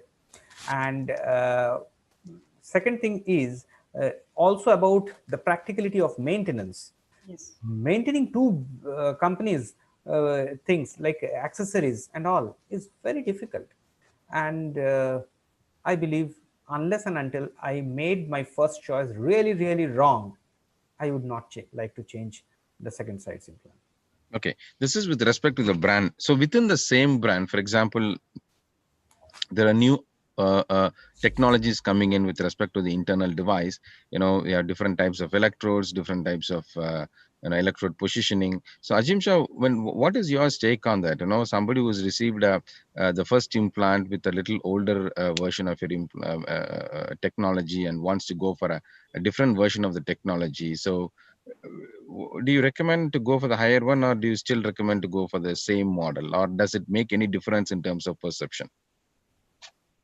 Well, in terms of perception, it does make some difference, but let's do understand, like going back to one of the discussion that we had earlier, you always tend to put the latest implant in there, and the difference that you're mentioning with respect to technology is more of late related to the processor. So let's say you have a patient implanted 10 years back with one electrode and one processor at that point of time. And today in the time frame, we have a different implant, different processor, but these are again compatible. So what we would ideally recommend is they go for the best implant on the newer device on the new side and upgrade the older system to the new design. So that again, like how we were discussing the synchronization and sharing of signals between the system, that becomes possible. So that upgradability, I'm sure even all the manufacturers put that into a practice to overcome this hurdle from a practical standpoint. Dr. Manoj, the next question is to you. Should we implant or wait for new technology like stem cell regeneration? Good question. This is quite a common question. A lot of parents ask this question. I think they do ask this question. Ranjit, you and I, we are part of some research groups, and we travel a lot together. And actually, wherever we go, I don't see any hope in the next 15 years of this thing coming through. I would be extremely happy if something comes in 15 years. But I think from what we have till now, even if it comes, I don't know if it will come at all, it will be like something that will help an implant. So I think what we should be doing is an implant and wait for the stem cell thing to help it, rather than delaying an implant technology, because your brain is not going to work that long. Your brain is going to lose the opportunity to hear sound. So it's a terrible thing to wait for the stem cell thing. But it is important also to use an implant and use a technology while doing surgery, the surgical technique, to preserve whatever residual hearing there is. Because if the stem cell regeneration happens 15, 20 years from now, people like me would be very old. We wouldn't care a damn. But for younger people out here, they will have questions being asked. Why wasn't my hearing preserved? So I think we should be all working towards that. Whatever we do, the surgery that we do, the implant that we choose, and whatever, we should have one focus in mind, that never destroy anything. If we retain whatever, then the stem cell regeneration thing will probably work. But waiting for it is a pretty dumb idea. So what you're trying to tell is the brain is more important than the technology. Exactly. Make use of it as young as possible. And second thing is, at the same time, just try to preserve the internal structures so that, future, if there is a stem cell or any new technology comes, we can make use of it. Rajat, if you don't mind, can I say something about this sequential thing? Yes, of course, yes. quickly. Sorry to barge in quickly. Now, ideally, if you are doing it sequentially, you should do it within a year. And this is what the world says. Yes. Within a year. I mean, it's just that, that if you want to do it for optimal benefit, within a year. Beyond that, it kind of goes down. Unless, of course, you're implanting somebody with a worse ear CI, and then the better you're using hearing aid, and the later after the CI, the patient says that your my implant is actually better than the better ear. Then of course there are people who ask it for it many years later. Shabnam, I would like to throw this question to you. Now, my child has additional disability, which is mental retardation, along with complete hearing loss. So would you recommend a cochlear implant in this case? Thank you for that question. Yes, definitely I would recommend because the idea here is by giving a cochlear implant or a hearing implant, we are taking care of one disability. We are giving access to hearing, and through that we will be able to choose better rehabilitation approaches and also target the other disability. So yes, my answer is. Okay, so so you're restoring one faculty of science, which is hearing. So irrespective of the other faculty, so it will definitely give some benefit to the child, but with a guarded outcome. So you're not going to have a the outcomes are not going to be great, but Definitely. that is going to have some impact on the outcome. So with the realistic expectations, yes, you can go and restore hearing in these children, right? That's correct. Yes. Fine. So Dr. Manoj, this is quite a common question we always get. So what is the possible reasons for infection and the possible reason for damage or removal of the internal implant? You want me to answer the second question first? Yeah, you answer the second. Or you can take the first question also. So how do you choose the ear when it's a unilateral hearing loss? How do you choose the ear, right or left? We have a very clear protocol for choosing ear, which ear. So imagine that if you have a ear with anomaly, you always choose the better ear. Okay. I mean, so this is so straight away. The first thing that you find anomaly could be anything. It could be a big emissary vein or whatever. Even if it is not even connected to the CI, you choose the better ear always. But if both ears are equal, you will actually test for how good the hearing is. If both ears are unaidable, that means if you give hearing aid, both ears are not doing well, you always choose the better ear. Okay. But if both ears are aidable, you always choose the worse ear. Now, if everything is all right, if you think that both ears are equally aidable or both ears are equally unaidable or whatever, then most surgeons would choose the right ear. Why? Because it is easier for a surgeon, a right-handed surgeon, to do. It's a very silly answer, but that's true. But seriously, for making the well and all that is much easier. So the handedness is not for the patients. Handedness is for the surgeon, right? For the surgeon, if everything else is equal. Okay. Now, regarding the infections, people must understand that a lot of things come into play for infections. I mean, there is a lot of patient responsibility also for it. See, people having skin infections, people are prone for some infections, are all problematic. So infections, in spite of the best possible care that a surgeon or hospital can give, can cause an infection. There is a theoretical possibility of infection wherever you do. See, today I had a patient who came in from one of the best centers in Canada and had a wound infection and removal. So this can happen. So what can you do from the patient's point of view to prevent an infection? See, it is said that you should use medicated shampoos at least a week before the implant for your hair. Okay. 1. 2 is that you should be applying antibiotic ointment on your fingernails and your nose a week before the implant. Not only the patient, but patient's caregivers too. So both these things will remove the bacteria that lie in your nostrils and your fingertips. We call that MRSA, this methicillin-resistant Staph aureus. These reside in your nose without causing a problem. So this is something that the patient's part of it. Now, after surgery, it is important that the patient, the least possible people come and visit the patient. We tell people, see, in India, we have a problem that once you have a surgery, like 10 people come every day and see how you are. And that should be completely avoided. So this is the patient responsibility of what it is. Now, the second thing is that what is the surgeon's responsibility? As a surgeon, we must make sure that we have the highest case of sterile precautions. There should be absolutely zero compromise for unsterility when you're doing an implant. Okay. If I have a feeling that one part of my table touched somewhere, I change the whole drape. That's what it is. But that's how it should be done.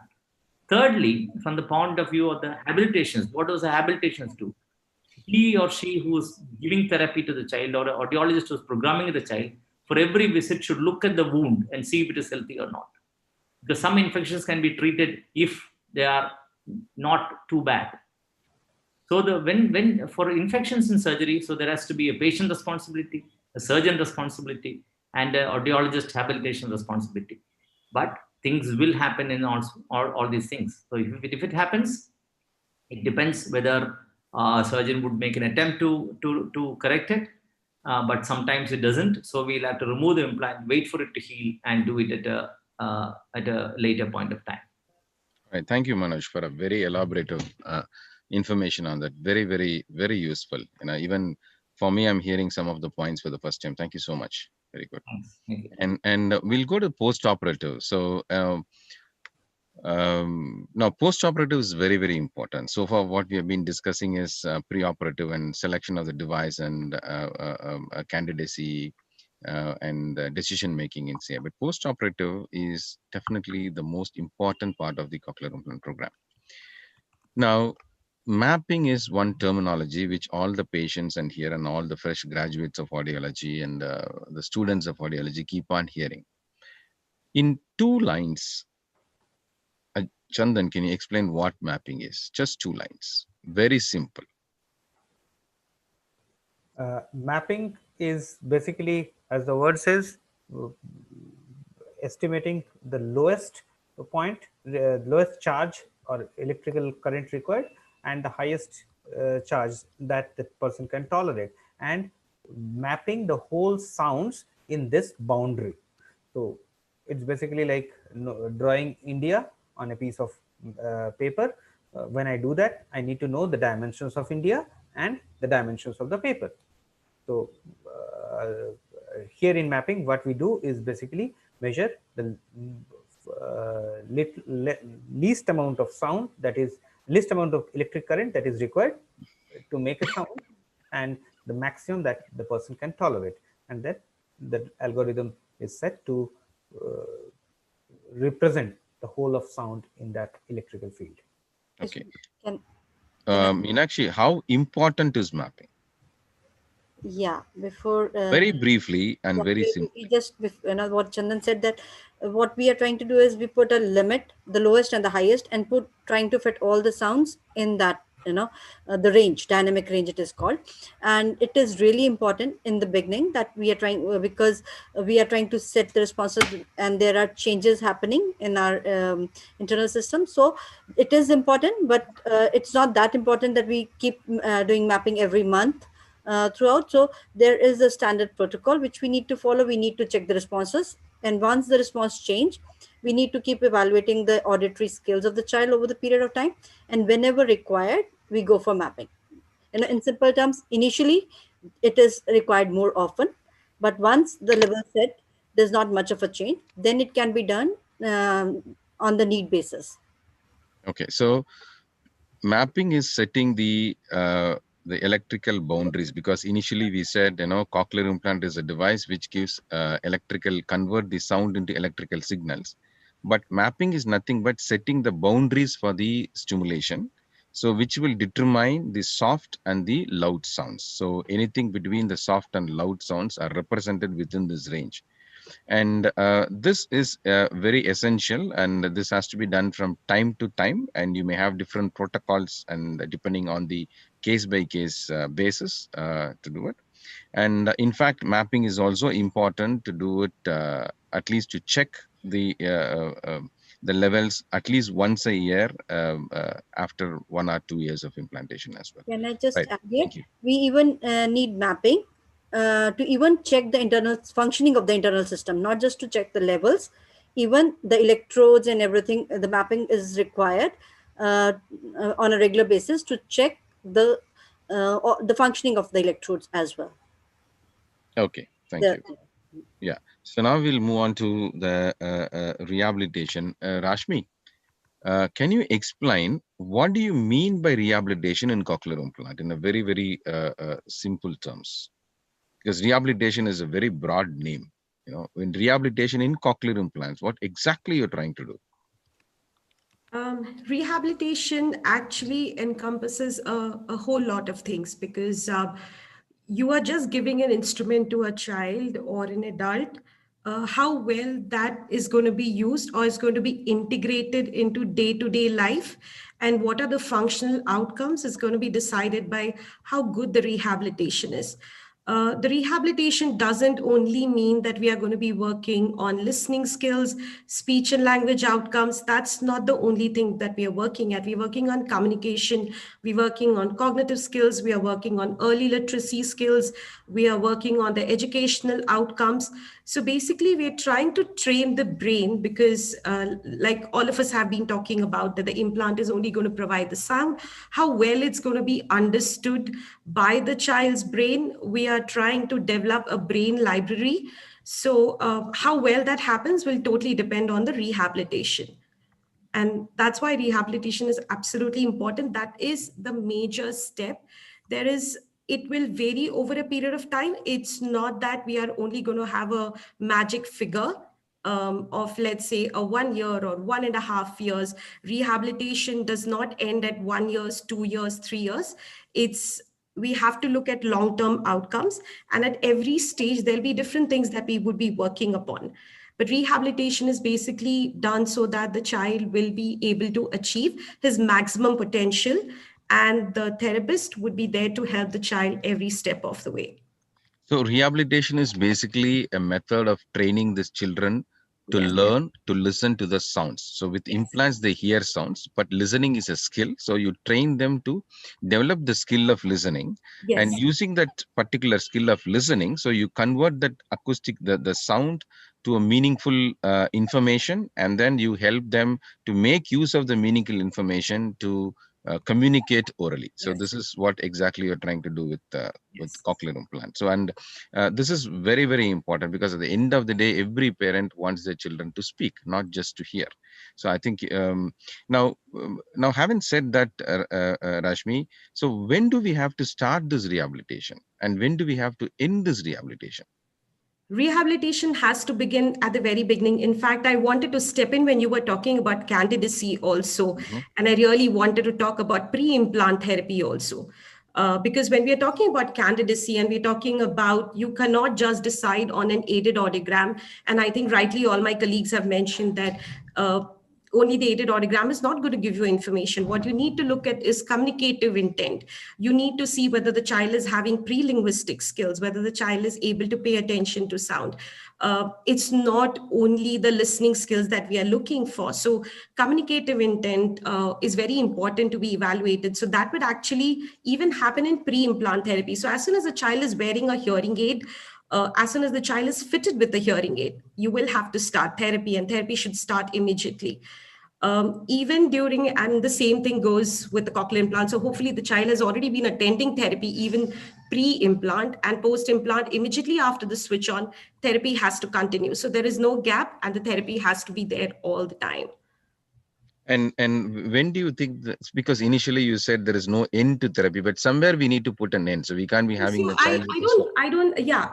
I get your point. So why I said that is that at some point of time, there used to be this magic figure of 1.5 years of therapy and 2 years of therapy.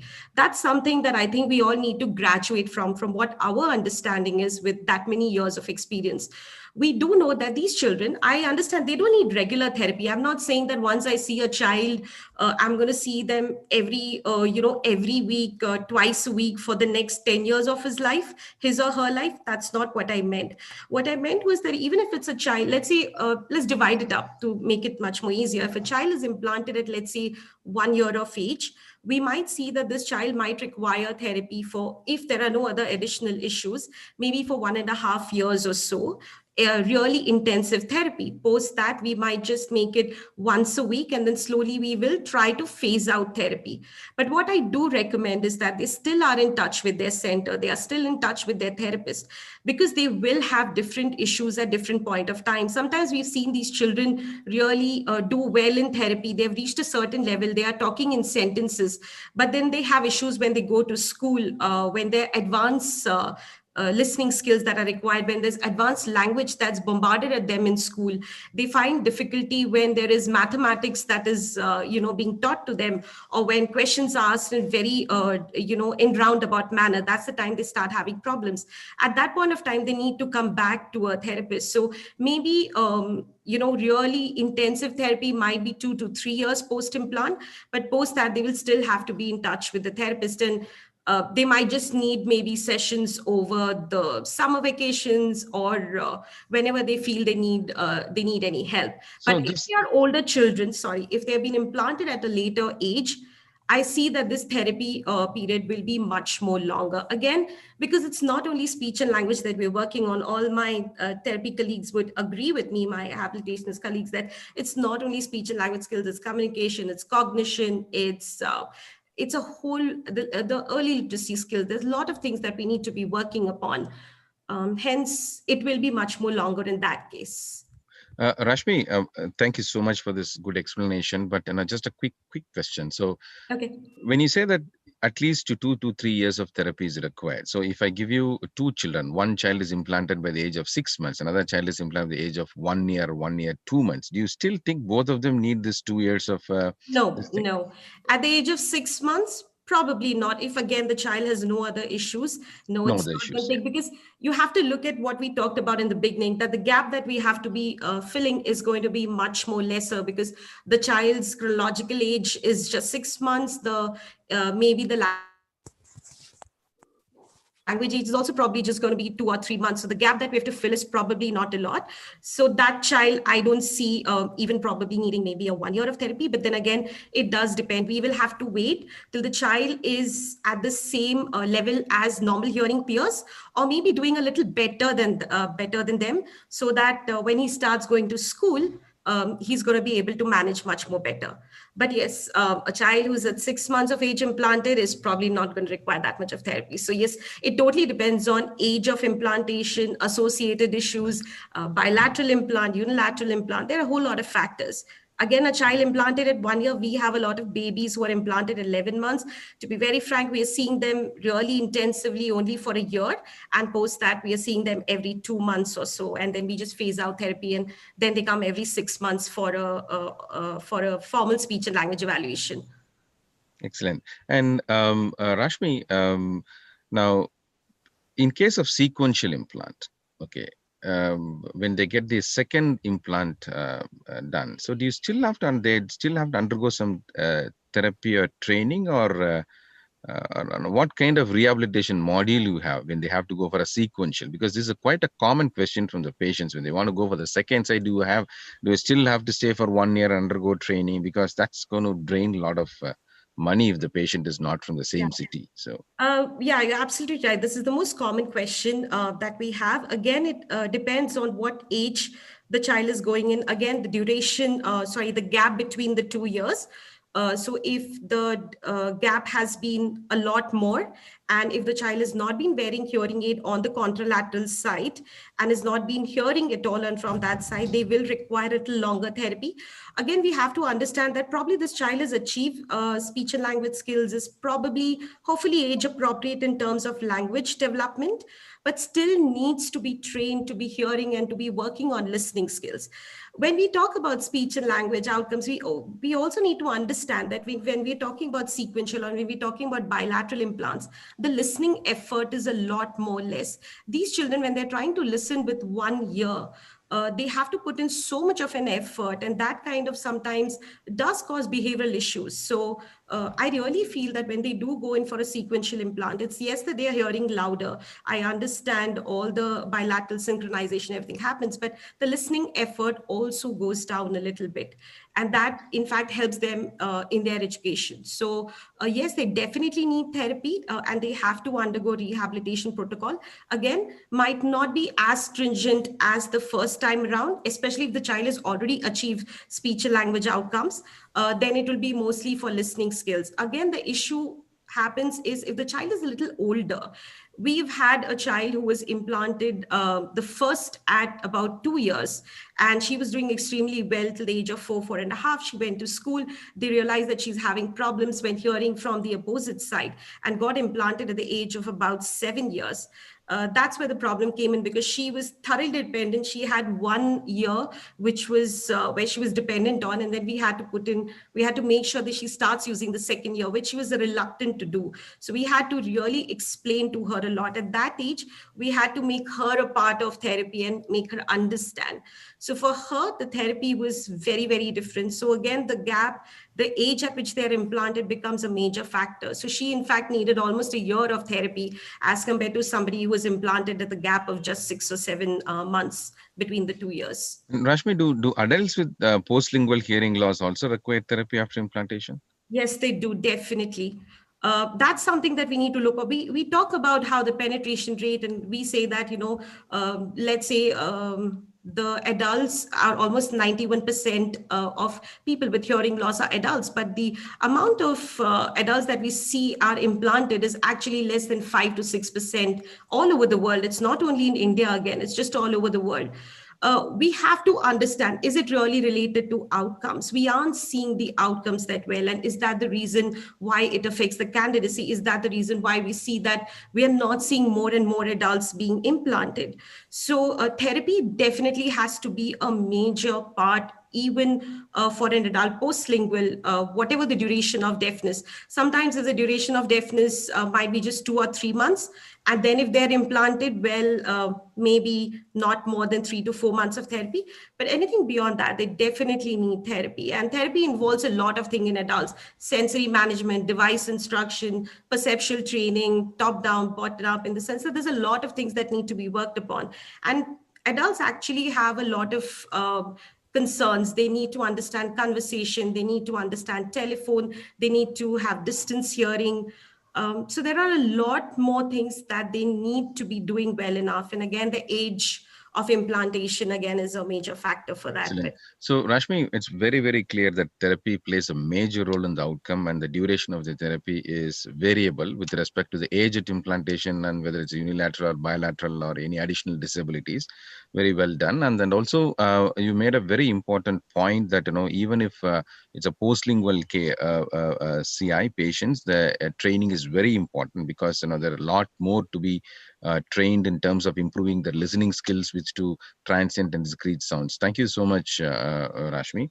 So I'll move on to the next question. I would throw this question to Mithila. Mithila, is there any limitation on learning different languages? What should be the preferential language to teach? This is quite a common question from the patients. What language do we have to choose for teaching? Yeah, there are different schools of thought on this. One that believes that there is an innateness towards native language. So you start off with the native language or the language that is most commonly used at home as well as in the surroundings. And also my take on this is sometimes, the parent should not think while communicating with the child. The proficiency of the language of the parents is something that will determine the better outcomes of a child. So I think you should choose a language if it is native, yes, and then something that both the parents are most proficient and are able to use. Having said this, we often think that maybe we should not introduce 2 languages early on, but I kind of differ on this.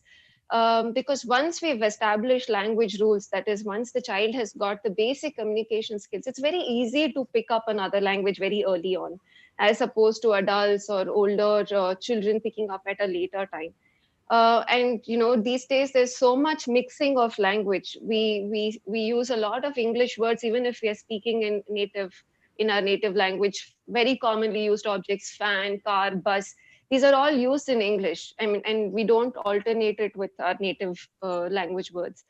So I would say at least establish that one language that you want to communicate to at home, depending on the nativity and the proficiency of the communication partner, whoever is talking to the child, or the people, family members.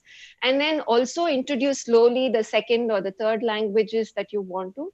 And it's easier when introduced early on, because you already have a language base set because of having heard in one language. Yeah. So the multilingualism also depends on the, does it have any impact on the age at implantation, or it's the same with any age you implant?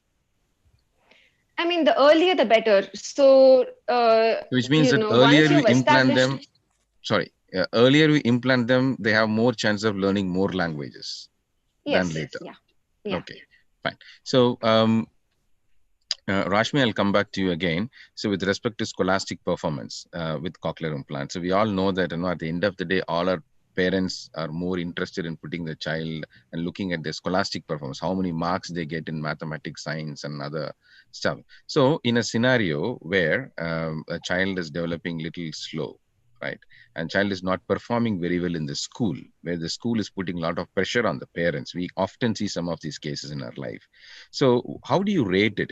Is the scholastic performance so important, or the child can take a break and concentrate more on listening and speech language skills, and then later you put them into the school? So how do you balance this this issue between scholastic performance and the poor scholastic performance, and giving more emphasis on language and speech therapy? That should, I think, come on the professional team where this child is going to. It has to be a team effort. When we are talking about how well the child does in school, we have to understand that we should have a proper check for school readiness.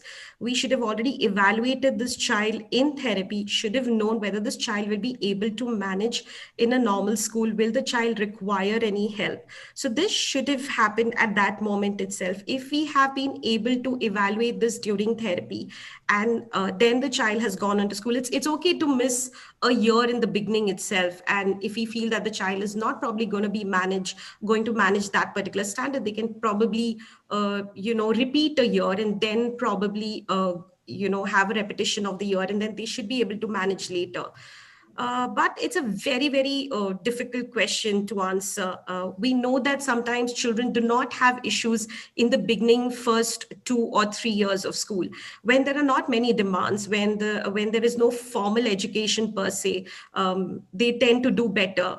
They do not seem to have so many issues. But when they go into a much more formal structure, when they need to know a lot more formal language, they need to understand mathematics, they need to understand science.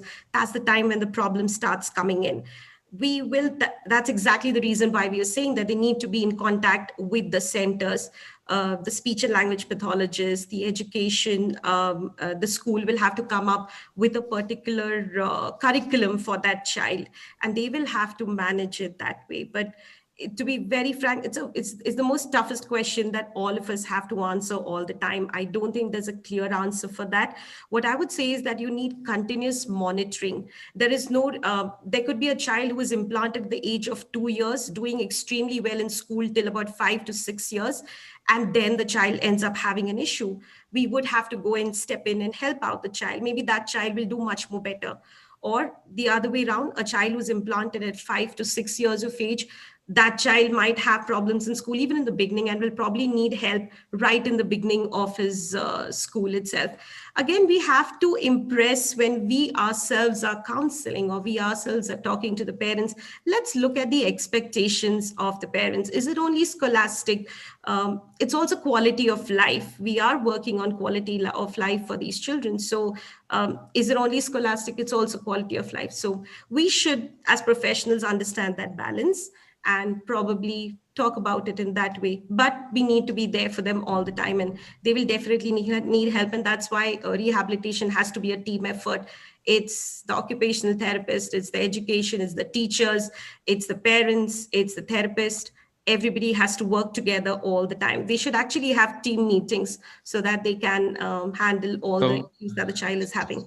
So the point is, like, we need to make sure they're ready to go to school. So that Yes, means school there are readiness has correct to be some evaluated criteria for before sure. they enter into the school, and Yes, we have to ensure that they meet the criteria, and then you push them into the school. yes, Okay. yes. Thanks, because this is a very valid point. Sometimes children and the parents get demotivated if the children doesn't do very well in the school. So that's again a problem. Now, Pooja, this question is to you. We're looking at the quality of life. Imagine my child received cochlear implant at a very older age, and what are the other benefits she gets apart from delayed language and speech? So, what are the other benefits of cochlear implant apart from language and speech to improve the quality of life? Okay, so thank you for that question. So, if someone is implanted later in life, along with speech and language skills, what they can get is maybe they can get hearing from the cochlear implant, and at the same time be able to confidently communicate either using visual cues or sign language or any other assisted system. So that confidence to be able to be an integral part of the society, and to be leading a normal life among peers. That is what they can get in terms of quality of life. All right.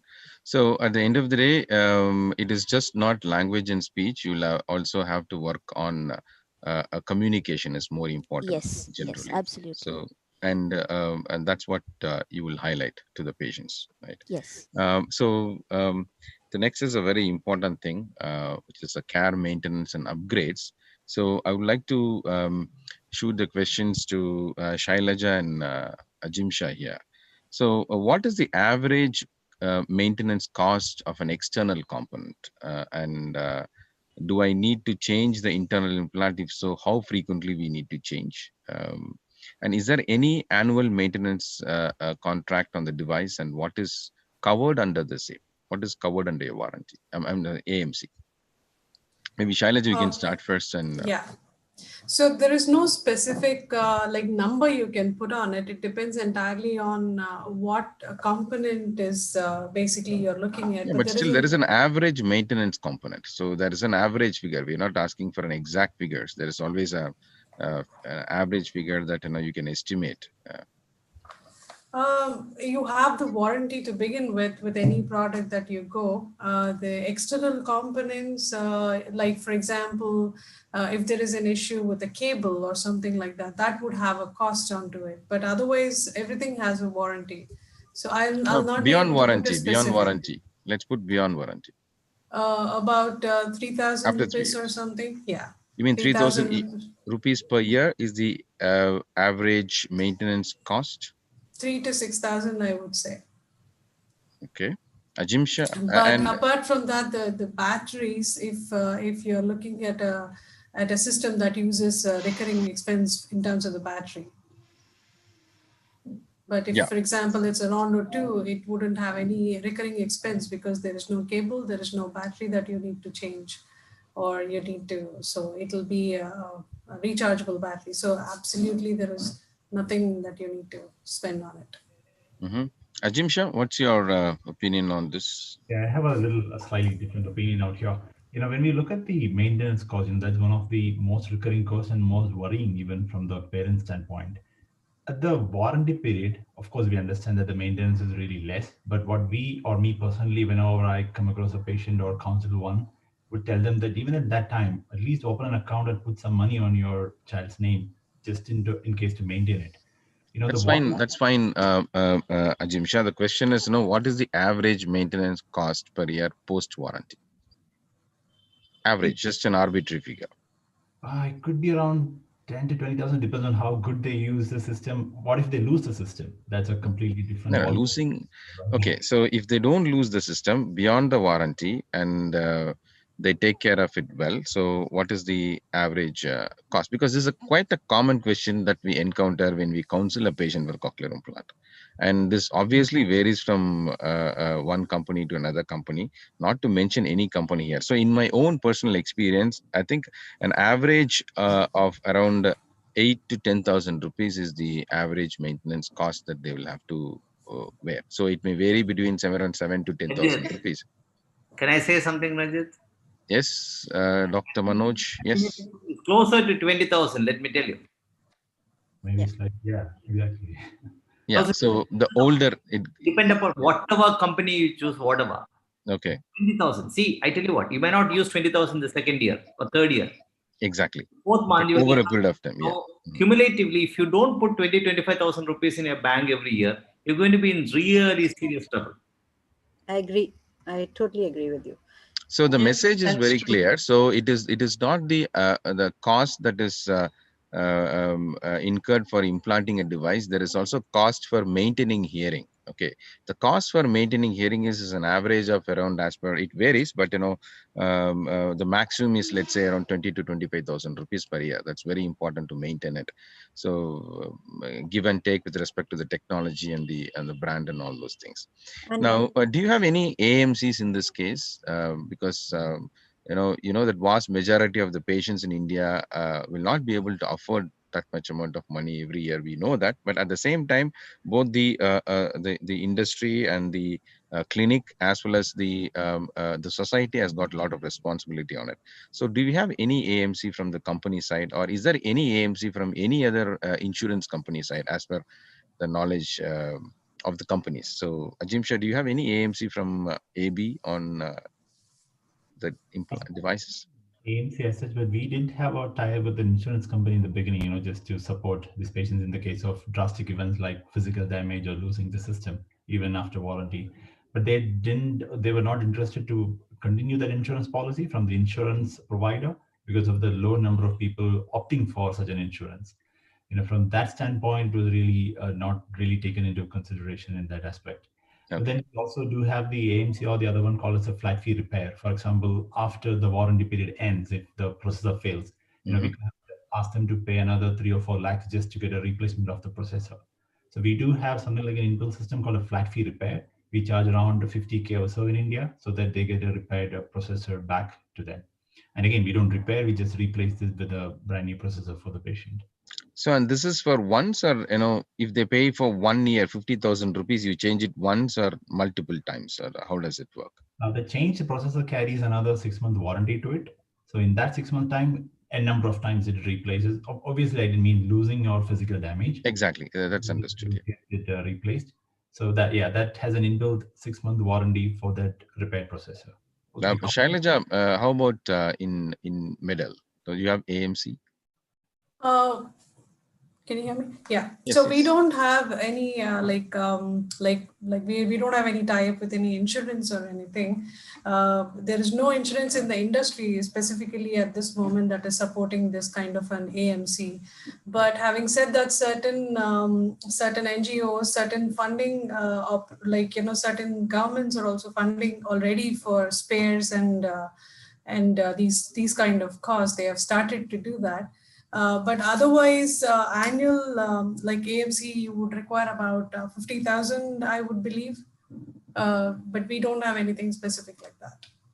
So you don't have any AMCs for the devices. Okay. Yeah. So the next is a very important question, which is a very boiling topic at the moment, is upgrades, which is going on everywhere now. So what is the life of an external sound processor? When is an upgrade really required? Maybe I'll start with Chandan. In your opinion? This is again very individualistic. It's for some people, as long as it works, and for some people, they want to keep abreast with all the developments that happens, and they want to be with the latest technology. So again, it depends on how they are using their hearing and what they are into. So as long as it is mandatory when the processor is not supported anymore, and the processor is not working. Then it becomes definitely mandatory. Yeah, I also would like to add here that as long as it's working, the patient has a choice, or even if it is not supported, as a choice of keep using it. Some of our patients have been using the same system for 15 years, but at the same time, others, where when they are younger children involved, the technology is what decides whether they, and their listening needs is what decides, what helps them make that decision of upgrade. All right. So Ajim Shah, what's your view on it? And then Shailaja, you can also throw some views on it. Yeah, I would agree to this. You know, an average life, if you look at from a scientific standpoint, we call this an MTBF, or the mean time between failure. So when we look at the real lifespan of a processor or an electronic equipment being exposed to all these environmental changes and on, we see an average around 6 to 7 years is the average life in an Indian scenario a processor would last. Again, at that time, they have an option either to get it repaired or change to another system, or get, like we've discussed earlier, get under flat fee and repair the processor and change into a brand new one. So from the upgrade, again, at that time, you know, we again run with some offers to support them. You know, instead of paying the entire amount, we even have an options to go with a limited, limited sale options running at that time to select an upgradable platform if they really like to go for it. So I would like to say that, like, depending on the life of the external processor, because it's an electronic device, it definitely would have a life that is there. Like, I would say there are some users that have been using the same device, same external processor without any problem for like over 10 years as well.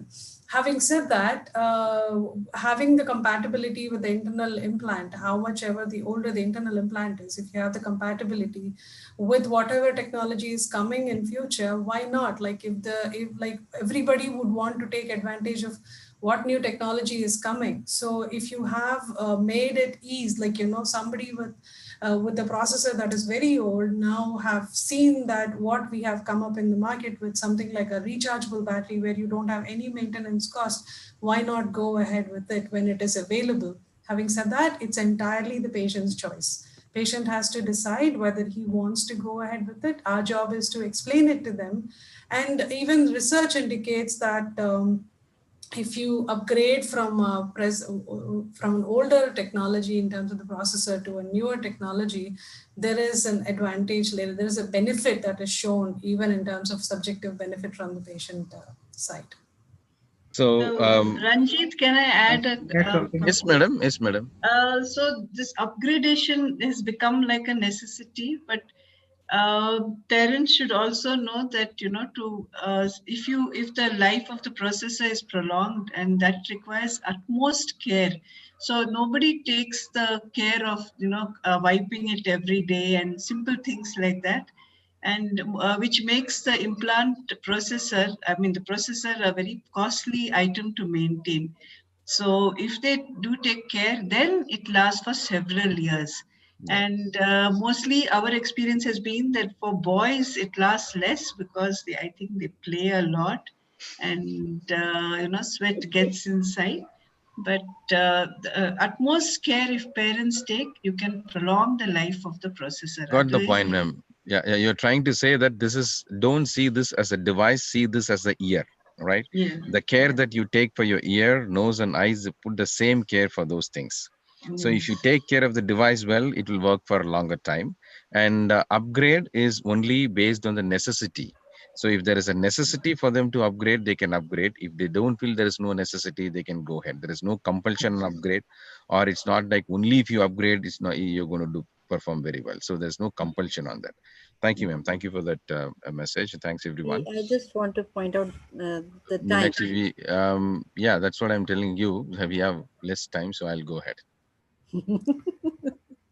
Okay, so the last thing is financial assistance. So there are a lot of schemes available in India, which not many patients are aware of it. So we have seen a lot of patients in our own state where they are not aware of the state funding scheme. And I thought it is our duty of the panel also to highlight about some schemes so that the parents who see this video later will also be enlightened about it. Now, there is a scheme called the ADIP scheme, Navneet, can you highlight in a minute about what this ADIP scheme is about So and the who is assistant, eligible in it? this is a scheme called Assistant for Disabled Person, where we're providing implants to BPL patients, where the Who patients is are disabled. providing? Who is providing? The government is providing. Government The of India. government of India Yes, government or of India. government of any specific state? I mean, if I talk about my state, JNK, the last to last year we have started this program, but it has stopped when the government has changed. The Article 370 has been abolished, and our state is converted to UT. So new norms has come. So we are still trying hard to implement this ADIP scheme in our state, because when we started the scheme, so we have operated almost 20 childrens, and they are doing good. So I mean, we are showing to a government that's a very good scheme. So they're supposed to be implemented as early as possible. So we can give a maximum benefit to the CI So, to the hearing of patients. This okay, is good. a So, central government scheme. Central so government. this is a central government scheme. Anybody in India can avail this scheme, and there are recognized centers by the for this scheme, and they have a defined criteria and defined candidacy criteria who can be eligible to get the free cochlear implant under this scheme. The informations are available in the website. People can Google it and get more information on that. So apart from that, there are also a lot of state funded schemes available in India. So Tamil Nadu state has a state funding scheme apart from the central government scheme, and the citizen of that particular state, that is the people, those who have the ration card of that particular state, are eligible to get a cochlear implant below the age of 6 years, is provided free. And Kerala has a very good state funded cochlear implant program. Karnataka also has a good state funded cochlear implant program. Andhra Pradesh has got a good state funded program. Gujarat, Rajasthan, and Uttar Pradesh also have recently got. If I have missed any states MP here, also. any of the, MP sorry. also has. Madhya Pradesh also Madhya has. Pradesh also has a state Yes. funding program. So the affordability is not a big issue now.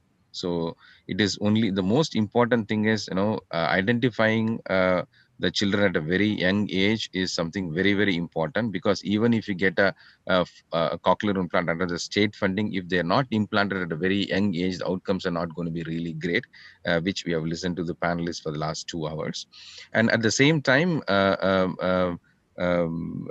every state has a different mechanism in which they operate this funding scheme. I think you can go to the respective state and look at what mechanisms are. And the last but the most important thing is, what we've understood from the entire panel is a cochlear implant is a very well proven technology for patients who have hearing loss, where hearing aids do not help them sufficiently. That's number one.